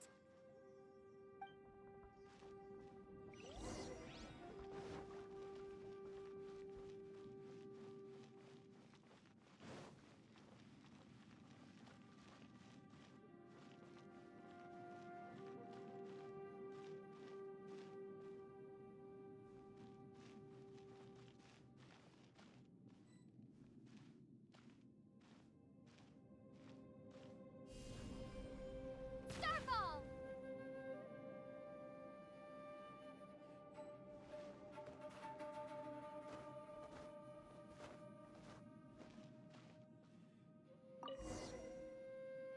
Huh? What's that shiny round thing on the ground? The fantastic compass! In the other spaces, the fantastic compass was always partially buried in the ground. But this one is lying flat, intact, as if somebody left it here. Oh, he was just a figment of your imagination? So, he appeared as an illusion because you miss him so much, huh?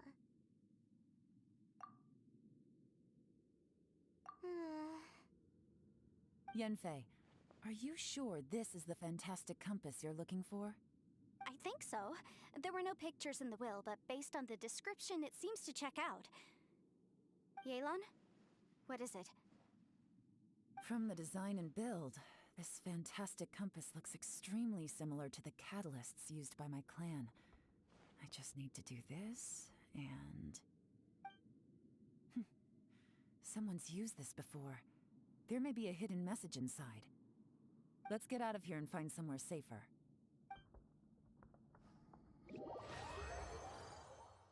Alright, here we'll be fine. Take a moment to catch your breath while I try to unlock the fantastic compass.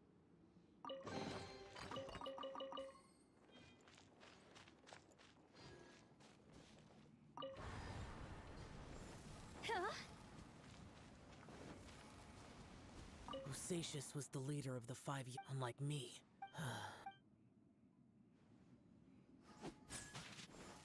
Go!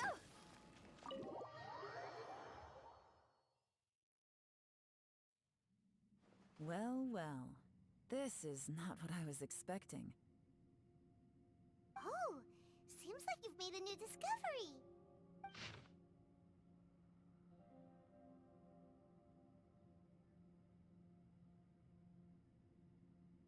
This information was left by a thaumaturge called Boyang, who, as you know, is the missing ancestor that I came here to investigate. All this information. Hundreds of years ago, two of my ancestors, brothers, were gifted the They set out together, but only one of them made it back. Minus his sanity. Karma. Correct. One possibility is that when they fought alongside Bosacius, they were tainted by his karma. Neither of them had visions, so they wouldn't have been able to resist its effects for very long. From reading through this, it sounds like Boyang ended up staying here for good too. Well, this is just wonderful. So, that's it. There's no way out? What do we do? Are we gonna die here? But Paimon doesn't wanna die! Paimon's had enough of this place! Let me out!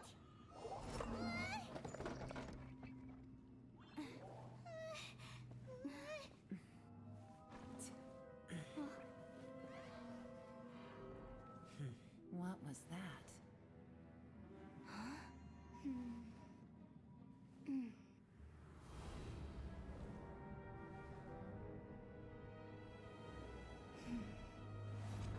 I got it! I just had a thought. Give me a second, I just need to double check.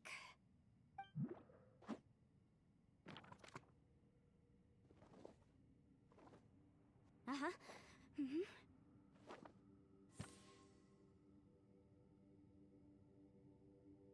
Traveler, I just realized something. Okay, so on my way here, I was studying the will the whole time. But I didn't give any thought to the book that the will was inside of. I don't know it verbatim, but I have read it before. The gist of the story goes like this. Millennia ago, an Adeptus made a magic device to seal away evil monsters. Later, he made good friends with a human and gave the device to him to use as a catalyst. A few years later, great demons haunted the mountains. The mortal and the Adeptus joined forces to exorcise them using the same device. And that's not all. The book also says this. When mortal and Adepti powers are combined, one can move the heavens and shake the earth. This contraption is proof that mortals and Adepti may coexist, that there is unity between heaven and humanity. I have both Adepti and human lineage. Maybe my power can work.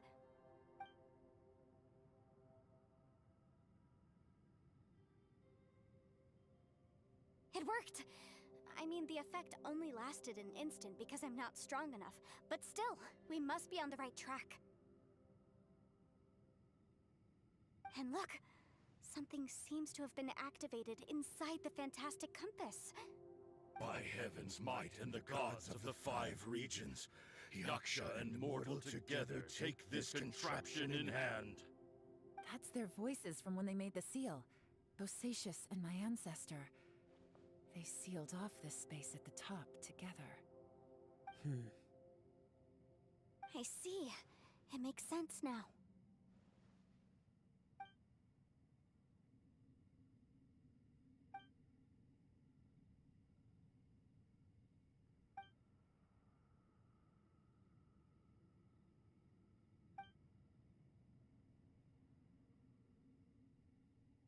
Everyone, let's go back and meet up with Ito and Shinobu.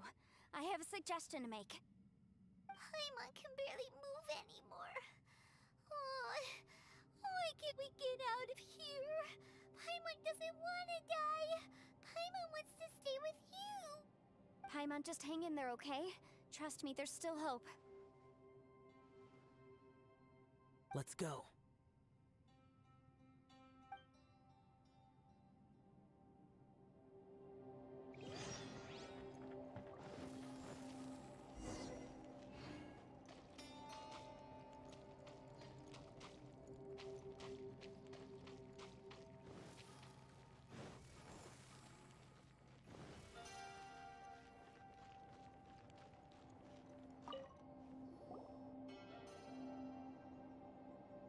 Shinobu, Ito, we're back!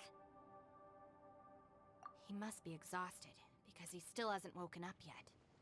But he's not in any serious danger, so don't worry. What about you guys? You found something, didn't you? It's written on your faces. But whatever it is, it's bad news, isn't it? We found the fantastic compass. The previous owner left a message inside, and from the looks of it, there really is no way out of this space after all. It seems like the previous owner was stuck here forever too. Shoot! This isn't over yet. Listen to me. Just now, I tried channeling my power into the fantastic compass, and it responded. But all that did was activate the records from when the seal was created. Right, but the issue wasn't with the compass. It was with the method. Remember what the book says? When mortal and adepti powers are combined, one can move the heavens and shake the earth. Only when a mortal and an adeptus combine their powers can the fantastic compass be fully activated.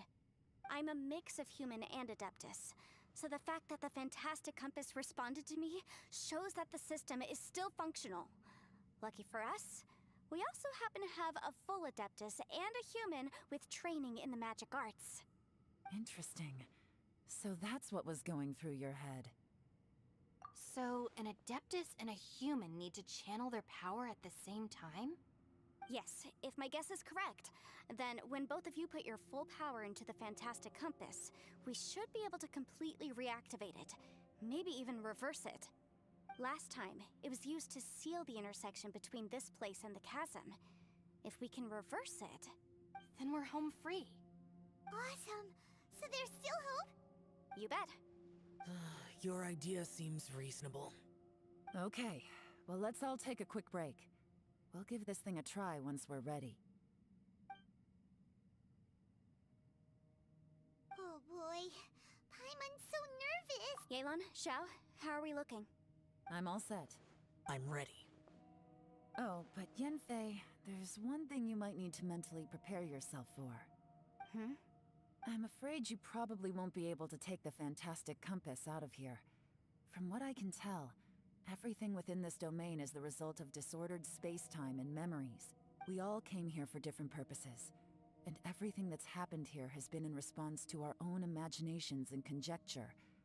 Terrifying, but also a miracle. This space, well, it's more than just a space. Whether there's some kind of higher power at work here, I don't know, but the whole time, it's been reading our minds and responding to us in the form of illusions. Also, according to the history of the chasm, this place must have existed for a very long time. What could have created it? Oh, that. Yeah, I was there too. Huh? Wait a second. It was you that shot that arrow? Who else did you think it was? That snake is probably a remnant of Conrion's civilization, and crystals are highly effective against it. Maybe there was some sort of opposing reaction between those two forces?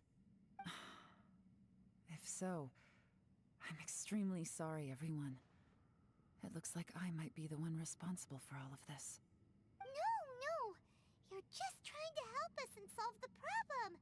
You're definitely not to blame for what happened. If you say so. You could almost liken this bizarre space to a living being that throws all kinds of hallucinations at us to deceive us. Everyone we've seen here, and all the paths we've walked, it all ceased to exist 500 years ago. Additionally, most of the things here are static.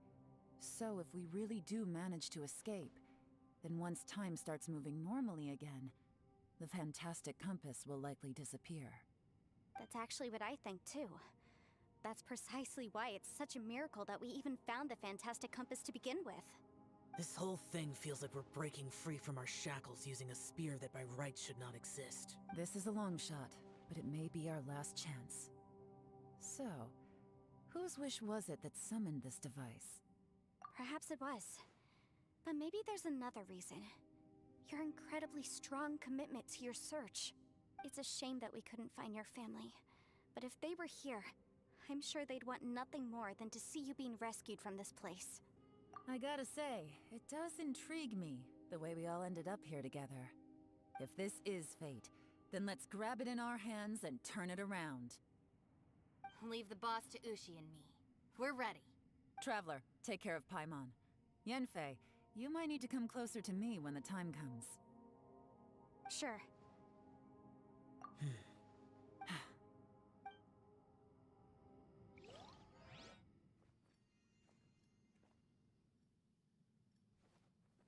Stars align, bestow your light, evil purged by thunder's might. Spirit curbed, pneuma surge, by dictum divine, heed these words. Do as I command! Aha! The fantastic compass is an amplifier. Maintain this energy level, and we may stand a chance. I will maintain the energy flow. Understood. Everyone, stand back.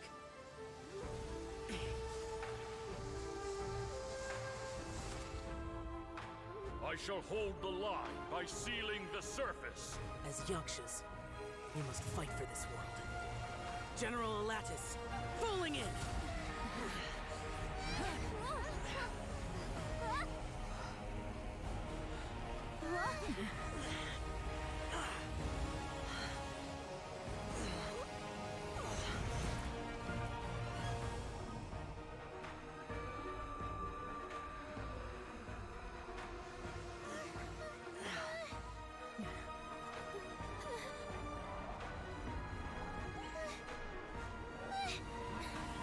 Watch out!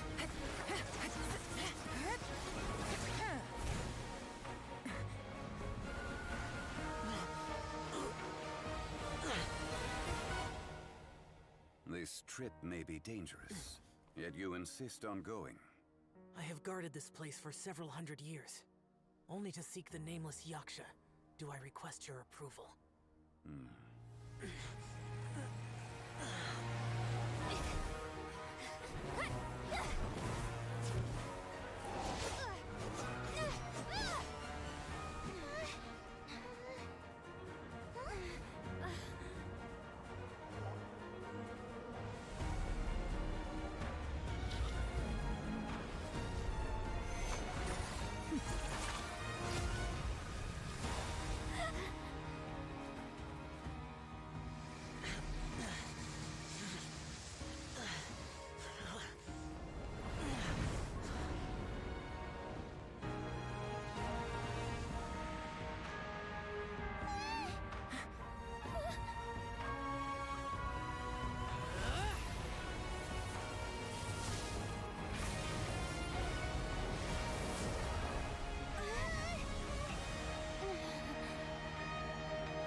You can't keep this up. Your strength won't last.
That was close. I thought you were gonna get left behind. I'm so glad you're okay. That was terrifying. I know what you were thinking, but...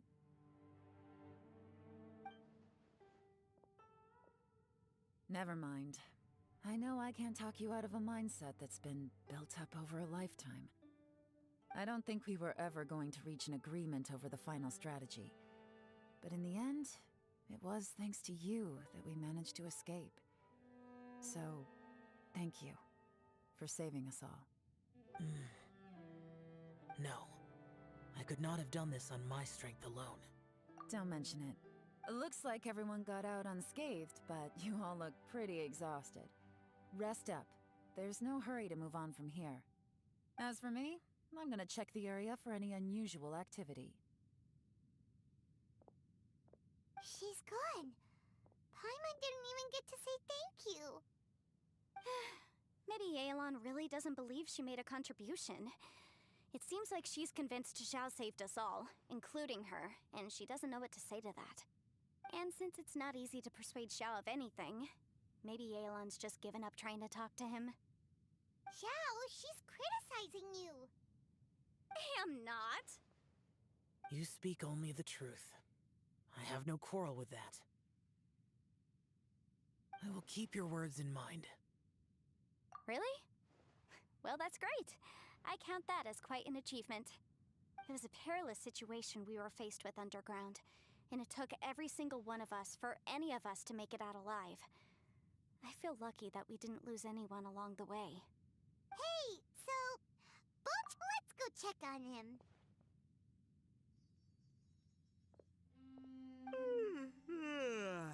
I slept like a rock. Good times. Huh? What you doing? What's going on? Why are you looking at me like that? Are you in any pain?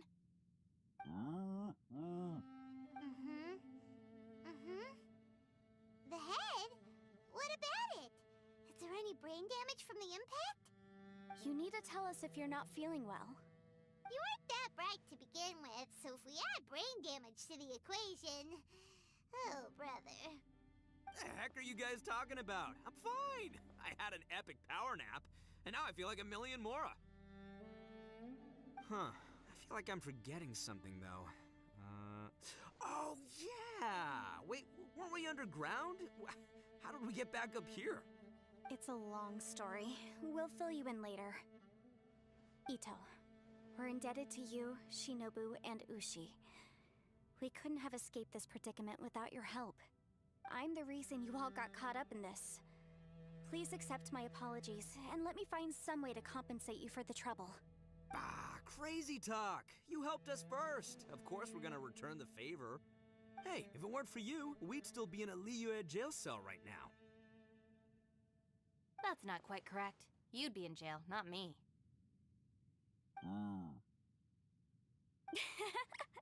Good point. Well, okay then. How about this? To celebrate our newfound friendships, how about you let me take you to Liyue Harbor for some sightseeing and a proper meal? I like the sound of that! Now that you mention it, whew, I am famished. Oh, I can barely walk here. I'm hungry too, Senpai. Why don't we head straight over? Paimon too! Paimon wants to come too! Fine! Alright, well, I promise I'll take good care of your friends from Inazuma. Take it easy, okay? What we just went through was a lot. Oh, wait! Yelan left already. I was gonna treat her to some tea. But I'll take this to mean we're square.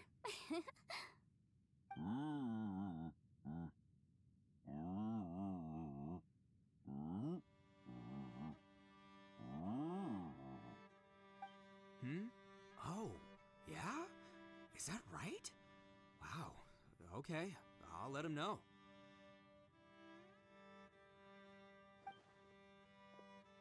Traveler, Flying Lavender Melon, Ushi has a couple words he'd like you to pass on for him. What? Oh, I want to hear this. Me too. Count me in. Good idea! Let's do that!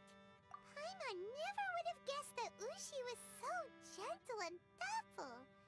Never judge a bull by its cover, huh? Sometimes the profoundest truths can also be the simplest. I think Ushi's words may well come in handy. You betcha! Just leave it to us. Alright, Ito, Shinobu, Ushi, let's go. Oh yeah! Grub time! See you next time.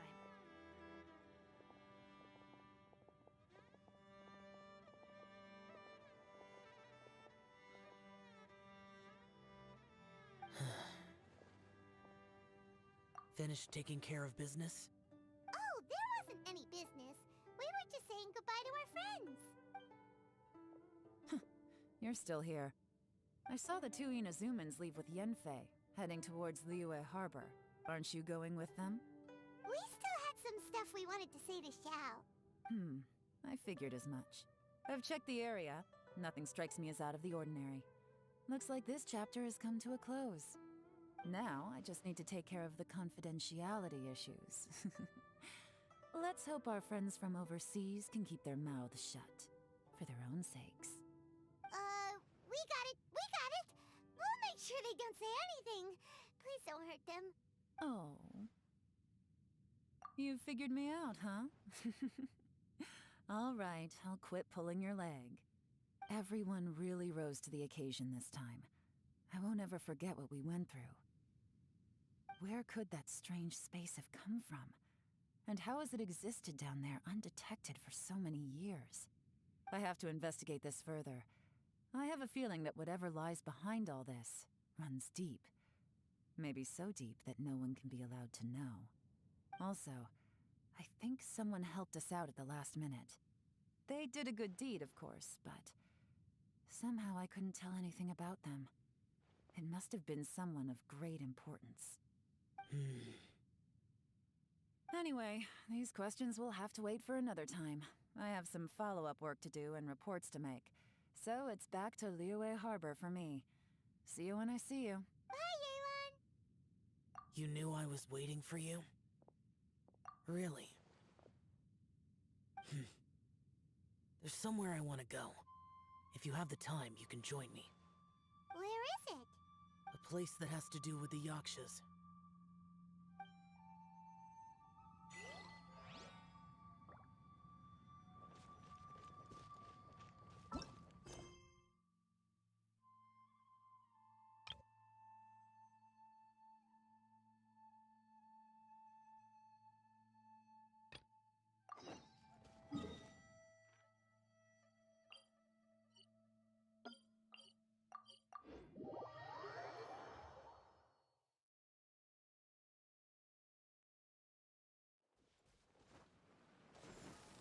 Huh? Phew. Go!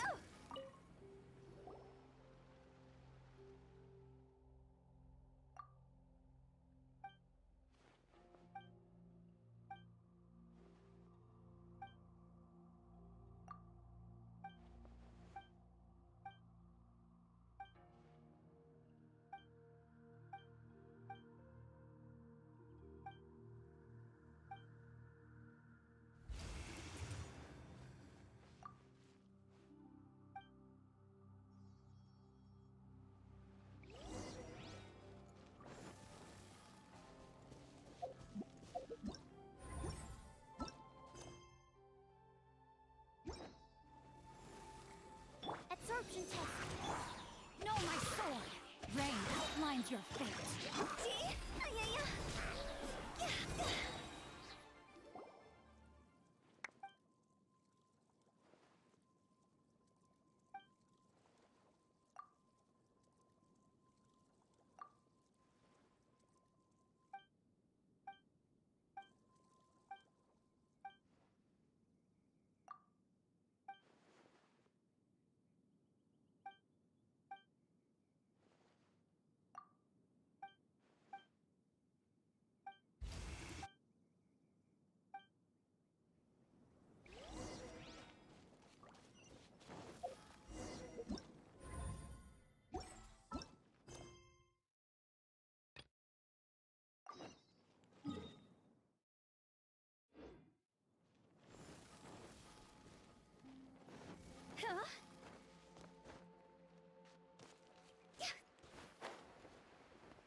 temple up ahead was built to remember Pervases. Maybe I came here because I had a realization. You mean back when we were underground? It's hard to put into words. Seeing Bosacius gave me the false impression that I'd traveled back into the past. You could dress up the Yaksha's life and call us valiant warriors, veterans of war. But the truth is, we are slaughterers and nothing more. For Bosacius, perhaps dying in the heat of a great battle was no tragedy. And perhaps the same is true for me. After living so long, to die in the act of saving others would not have been a terrible thing.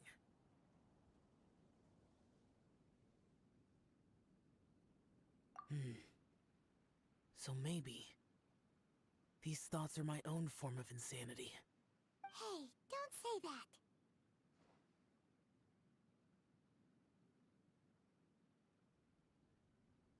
Oh yeah, Ushi wanted us to tell you. It's very important. Ushi said he has the power to exorcise demons, so people use him to fend them off. But after he met Ito, he's never left his side. He also said that he doesn't have any grand philosophies. He just thinks we should spend our lives around the people who make us happiest. Maybe there aren't so many rules about how we should or shouldn't live our lives in this world after all. So, he hopes you can come to understand that even though the power of a yaksha may be harmful to other people, it doesn't mean you shouldn't hang out with them.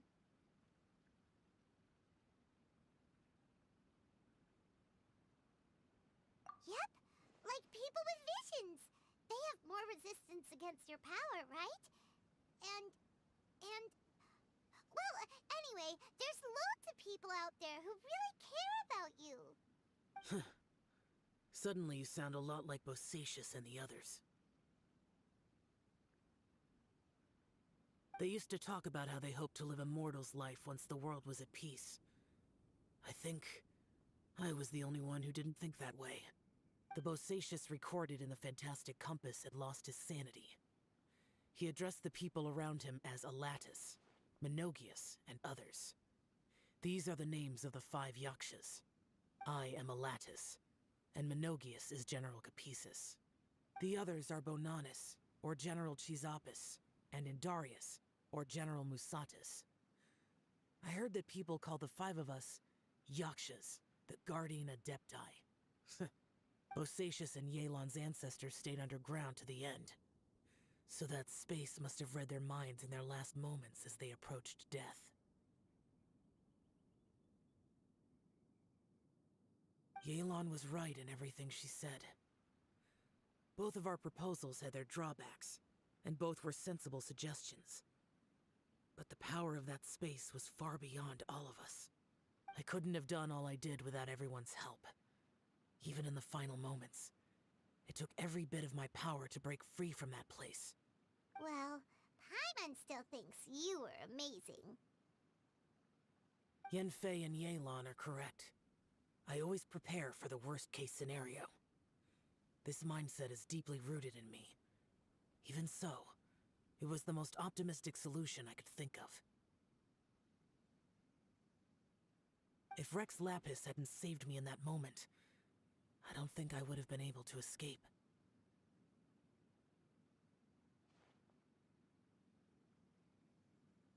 In the end, I still had to burden another. But that's how it should be, right? You've known Zhongli, Rex Lapis, for such a long time. And you've helped him before, so he helped you back. What's the big deal? Perhaps. In the moment that we escaped from that space, I could sense what was left of Bosacius's memory. If I had to say what I gained from this trip, I think that would be it.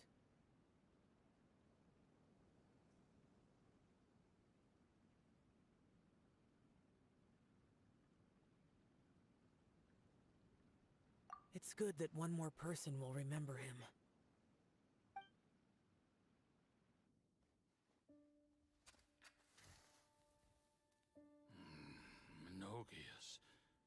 you been? Brother Yaksha, you're confused again. I've told you countless times, I am Boyoung, a thaumaturge who fought with you in the chasm. Boyoung? Boyoung? You are Boyoung, but who am I? Believe me, I want to know as much as you do. Here we are, the two who agreed to stay here together, and I can't even call you by your name. It's a shame. Stay here? No. No, you have to leave.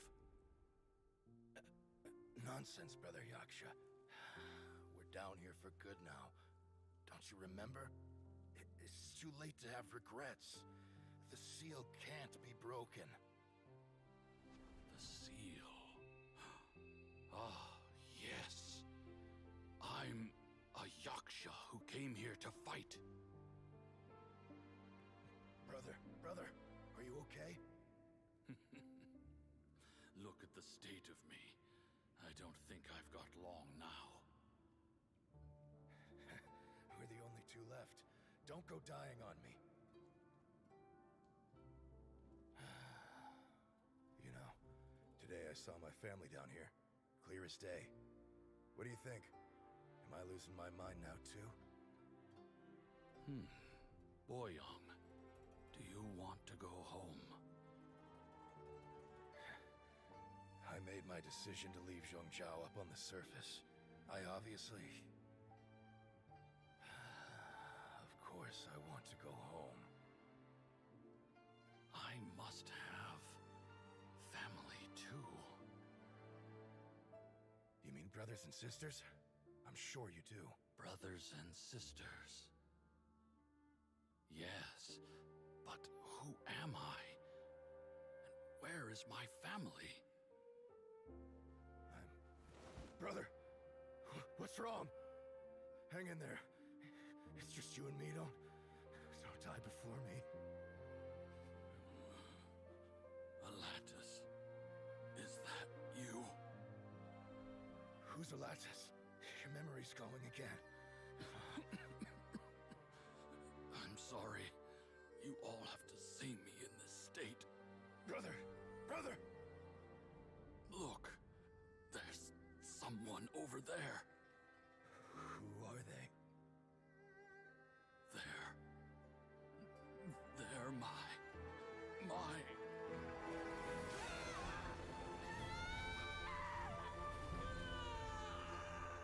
remember now. I know you.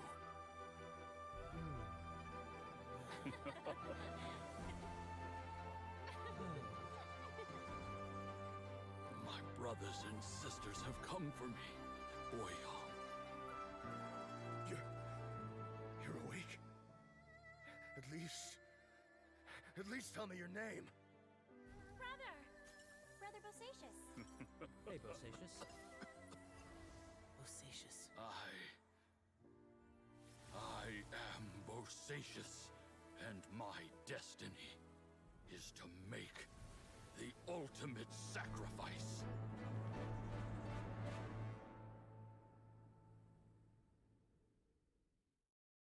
I've said so much today, but I don't need to hold back as much when I talk to you. Have you ever had a moment where you felt like you were aware of your destiny? The potential of life? The approach of death? Whatever it might have been. By now, I have accepted that destiny is the one disaster that the Yaksha know most keenly of all. We are destined to misery. And yet, we have no fear. How? It matters not. Rex Lapis had said that you are a witness. It is right that the events of the world are relayed to you. Bonanis, Menogius, and Indarius all perished, and only Bosacius' fate was unknown. This has always stung my heart like a thorn. That is why I went to the chasm, despite being fully aware of the danger. Now that I know what happened in the chasm back then, I can finally put this matter to rest. Before we left that place, I picked up a stone. I thought if I could take it out with me, I would place it in the temple to Pervases in memory of Bosacius. Unfortunately, the stone did not survive. Too many yakshas have become casualties of battle. We are like a flock of birds, scattered to the four corners of the world. And in the end, as Bonanas said, it's rare for a yaksha to find repose for their soul. Bosacius, Boyang, and all those soldiers. Heroes. I like that word. Maybe the world will never be free of disaster. But there is good in the world, too. Even the darkest hearts have room for those they cherish. I accept your advice. From this day on, heroes will always look out for each other.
Traveler, Paimon, it's been a long time. Oh, hey, Hoishin. Long time no see. Fancy meeting you here. How's work these days? Thanks to the help of people like you and colleagues like Ganyu, better all the time. But I've been feeling distracted at work lately. I just feel constantly agitated. It's a long story. But my father, he's thinking of stepping down from the Tianshu position due to health issues. Huh? What's wrong with Uncle Tian? Nothing specifically. He's not unwell. He says he's just increasingly low on energy these days. He's always said, old age comes for us all in the end. Still, I just can't help but feel a little emotional watching it happen to him. Anyway, my father's currently on the second floor of Yangsheng Tea House. Why don't you come pay him a visit with me? He seems very fond of you too. I'm sure chatting with you will make him very happy. Sure, let's go.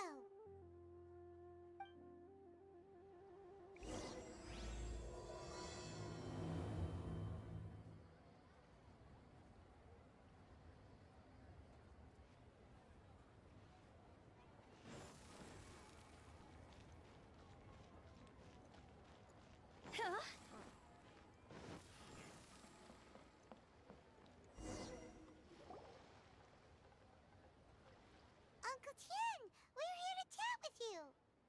Oh? What a lovely surprise. Welcome. Hoishin, why don't you go downstairs and get the shopkeeper to make us a fresh pot of tea?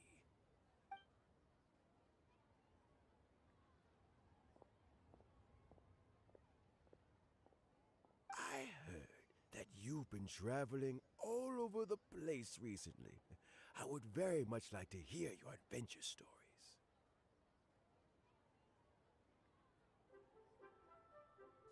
Hoishin told you, didn't she? Don't worry, I'm quite all right. It's just the years gradually catching up with me. As I grow older, I'm starting to find that with many things, though the mind is willing, the flesh is weak. Especially recently, I've noticed a rather drastic drop in my energy levels. I am still very much in good standing as the Tianshu today. Nevertheless, I wish to pass on the position before my mental acuity begins to decline beyond redemption. How difficult is it to transfer the Tianshu position? Oh, well, you see, the Tianshu is a rather unique position among the Liyue Qixing. Historically speaking, the Tianshu rarely appears in public. We stay behind the scenes, planning and giving advice, so a public selection process would not be suitable. We also want to keep any prospective Tianshu candidates free from influence by outside forces, so we tend to be as discreet as possible in their assessment and appointment. For these reasons, the incumbent Tianshu typically recommends their candidate of choice, and this is then approved by the other Qixing members. So in other words, you pick someone, and then Lady Keqing, Lady Ningguang, and the other Qixing appoint them? Correct. Unfortunately, due to my health, I won't be able to assess every candidate myself. Not to despair, however, because I found someone exceptionally capable to act on my behalf as assessment officer. In fact, I believe you recently became acquainted with her yourself. Oh? Who is it? I'm heartbroken. I thought it might take you a little longer than this to forget all about me. It's yelan! Jackpot. Uncle Tian here asked me to assess 3 candidates for him. Fancy joining me? You'll be among the first to get to know the next Tianshu. Might be a good opportunity for you. What do you think? Paimon thinks so too.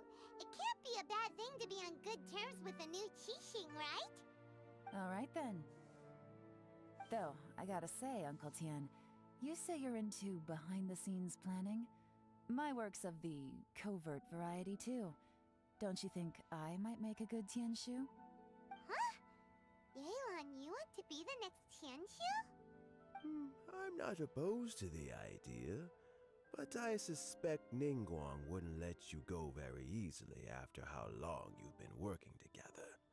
So, how about this? If your investigation reveals that none of the other candidates are qualified for the position, I'll recommend you for the job. Deal. Well, you guys take your time. Everything's all set for the assessments to go ahead. Meet me on the first floor when you're ready. Until then, have a pleasant conversation. Oh, and no need to pay for your tea. As the new owner of this fine establishment, this runs on the house.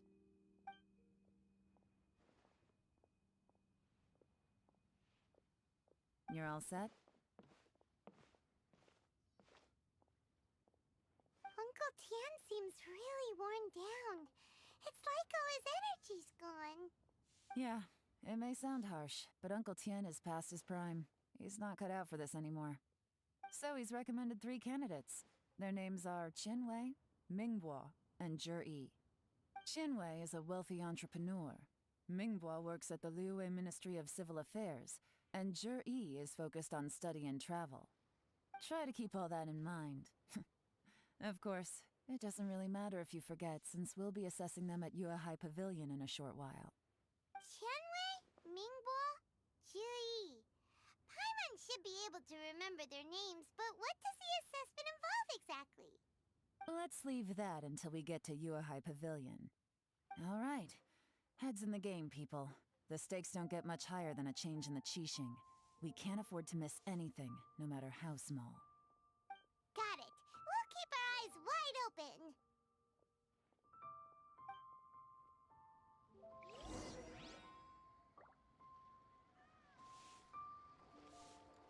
Phew!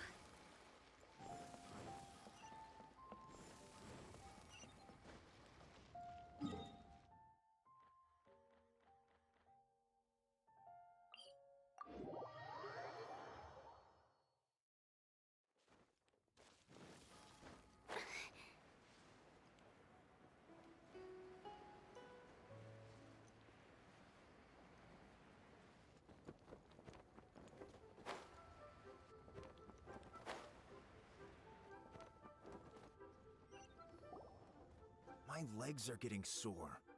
What is wrong with this assessment officer? This is a huge occasion and I don't even get a chair. I've dealt with all kinds of people in my time, but never have I been made to stand while I'm waiting for an appointment. Oh, I mean, I think it's fine. That's called being complacent.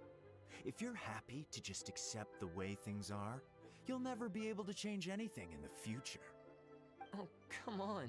That's just... Now you're just being unreasonable. All right, you two. Let's not get into a big argument over this. It's not worth it. Qianwei, that was a bit uncalled for. And Mingbo, cut him some slack. We've all been standing around for a while. It's natural to be getting irritable. Look, how about this?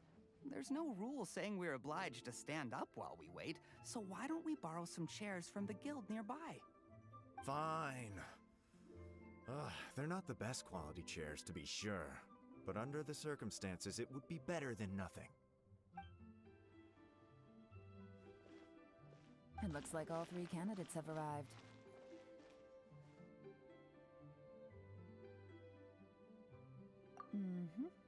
We'll meet them formally soon.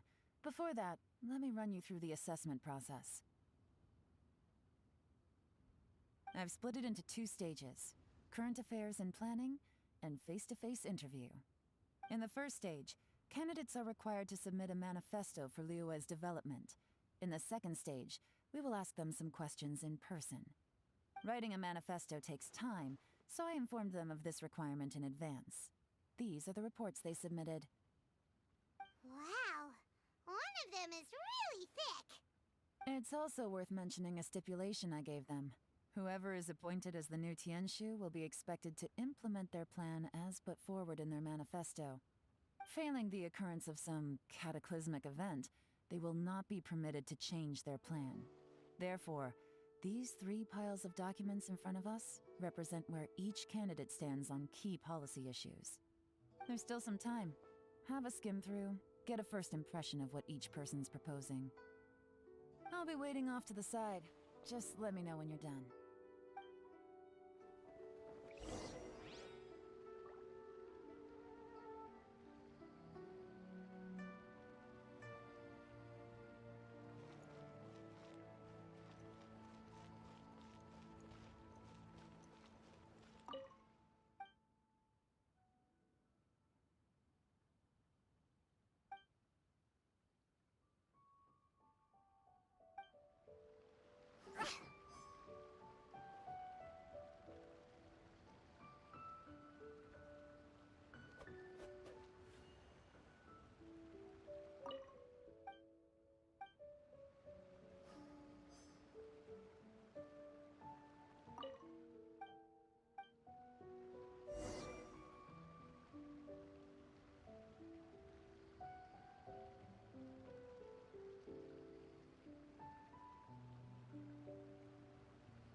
Finished, huh? What did you think?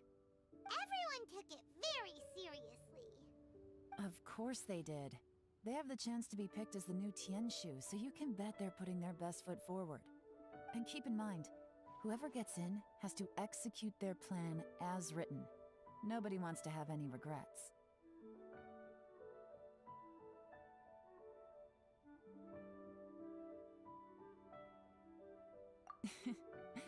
That's for me to know and you to find out. We can talk more after the interviews. We'll see the candidates now. Let's do one at a time. Start with Chenwei. Yes, ma'am.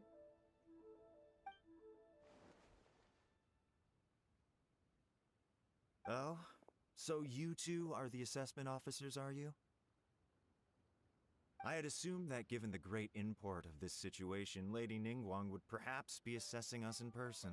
I certainly hadn't imagined I'd be seeing 2 entirely unfamiliar faces. I trust you've read through my manifesto? I'd be more than happy to clarify any details you found difficult to grasp. It was written with an expert audience in mind, after all. Mind your tone, mister. Relax. It wasn't intended as a personal slight against anyone in particular. I was simply stating a fact.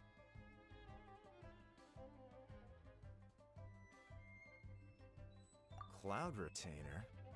You know this Adeptus? Oh, yes, I remember now. You must be the traveler that people are constantly talking about. With your sterling reputation, you must have a respectable level of erudition.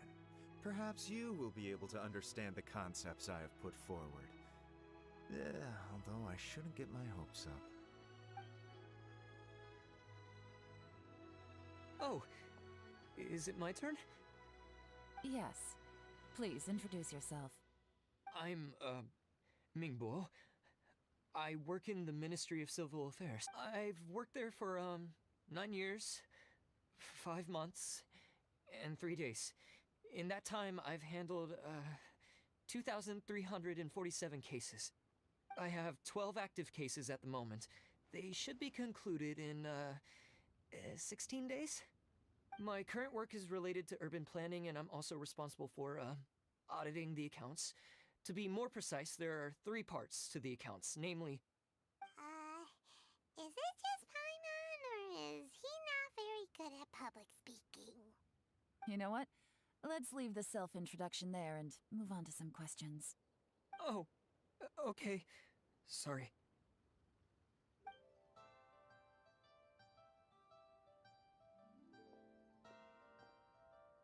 Hello. Not gonna lie, I'm feeling a little nervous. What would you like to know? You're here to assess me, so ask away and I'll answer your questions to the best of my ability. Your manifesto is very wide in its scope, but you don't seem to be personally involved in many of the specific fields. How can you be sure that you have the ability to put your plan into action?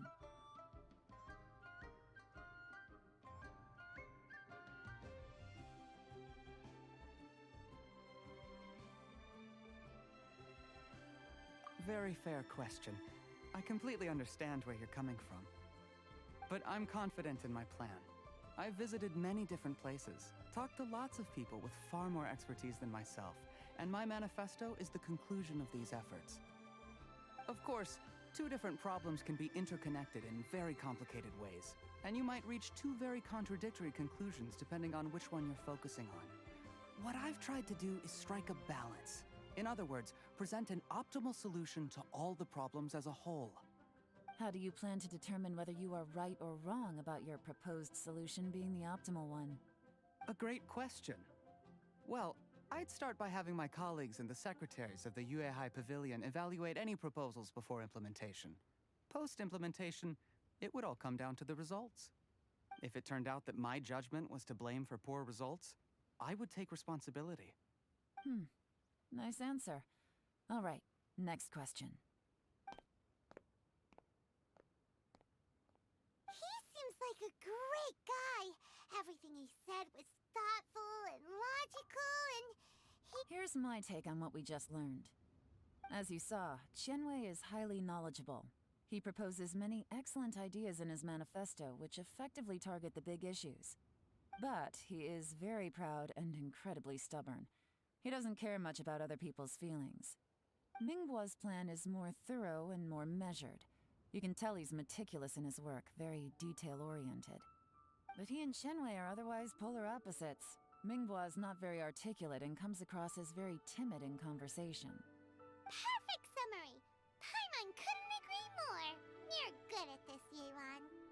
Last but not least, Zhi.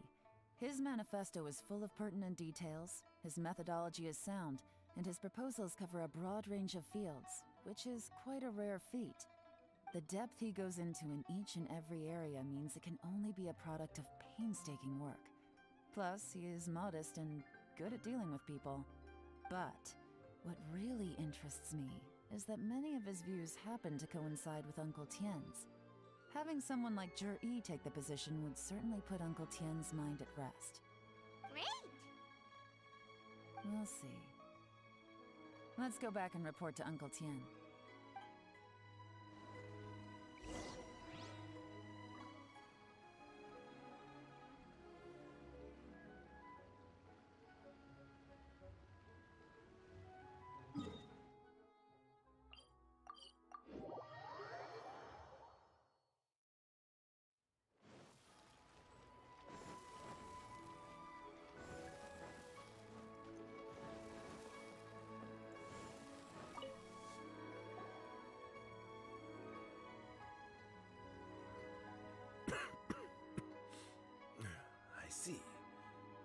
It's more or less as I anticipated. All right, then let me ask this. The ideas in Jur-E's manifesto are very similar to your own. Is there any particular reason behind this? Oh, I didn't want to say anything when I gave you the list of candidates, for fear of affecting your judgment. But I can tell you now. Those 3 candidates have all studied under me in the past. It's only natural that they share some similarities with me. But Xin Wei went on to focus on his business, and Ming Bo has always been occupied with his work at the Ministry of Civil Affairs. Of all of them, Juri was with me for the longest duration. Whoa! So how did you get to know them all, Uncle Tian? Chen Wei was referred to me by an old friend. Ming Bo came to my attention in the course of my work, and as for Juri, that was pure happenstance. We first met while fishing. Gradually, as we got to know each other, we started discussing all sorts of topics. Juri came from a poor family, and his parents died when he was very young. But he was a gifted student and a fast learner. He reminded me of a younger version of myself. So I started out giving him a few words of advice when we were out fishing and noticed how quick-witted. And now, all of a sudden, he's grown into a mature young man. It's a joy to see, but it also gets one thinking. The young are growing up, and I am growing old. How time flies. No one can escape the cycle of life. I don't know, Uncle Tian. You still seem in pretty good shape to me. You might have another few years of work left in you, don't you think? Oh, you. There's really no need to console me. Having less energy than I used to isn't such a bad thing. It just means I finally have a good reason to retire and spend my days doing what old men like me should be doing. Going fishing whenever I feel like it. Sounds like you sure love fishing, Uncle Tian. Ooh, there's nothing quite like fishing to pass the time. Ooh, and freshly caught fish, they make the most beautiful fish soup with barely any preparation required. Fresh fish soup. Sounds tasty. Doesn't it? Also, some time ago, Juri purchased a very special recipe from an old fisherman. When we've been fishing recently, Juri always brings some extra ingredients he prepared in advance. The addition of these makes the soup taste even more wonderful. That flavor makes for a fond memory. Ooh, Let's get back to the matter at hand. Uncle Tian, we've reported back. Do you have a verdict? I appointed you as the assessment officer, and I trust your judgment. Had you not asked me why Juri's ideas were so similar to mine, I was not going to mention my history with any of them. This decision must be guided, remember. Understood. Come on.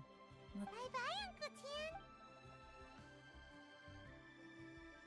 So, it's gonna his manifest. Easy. Huh?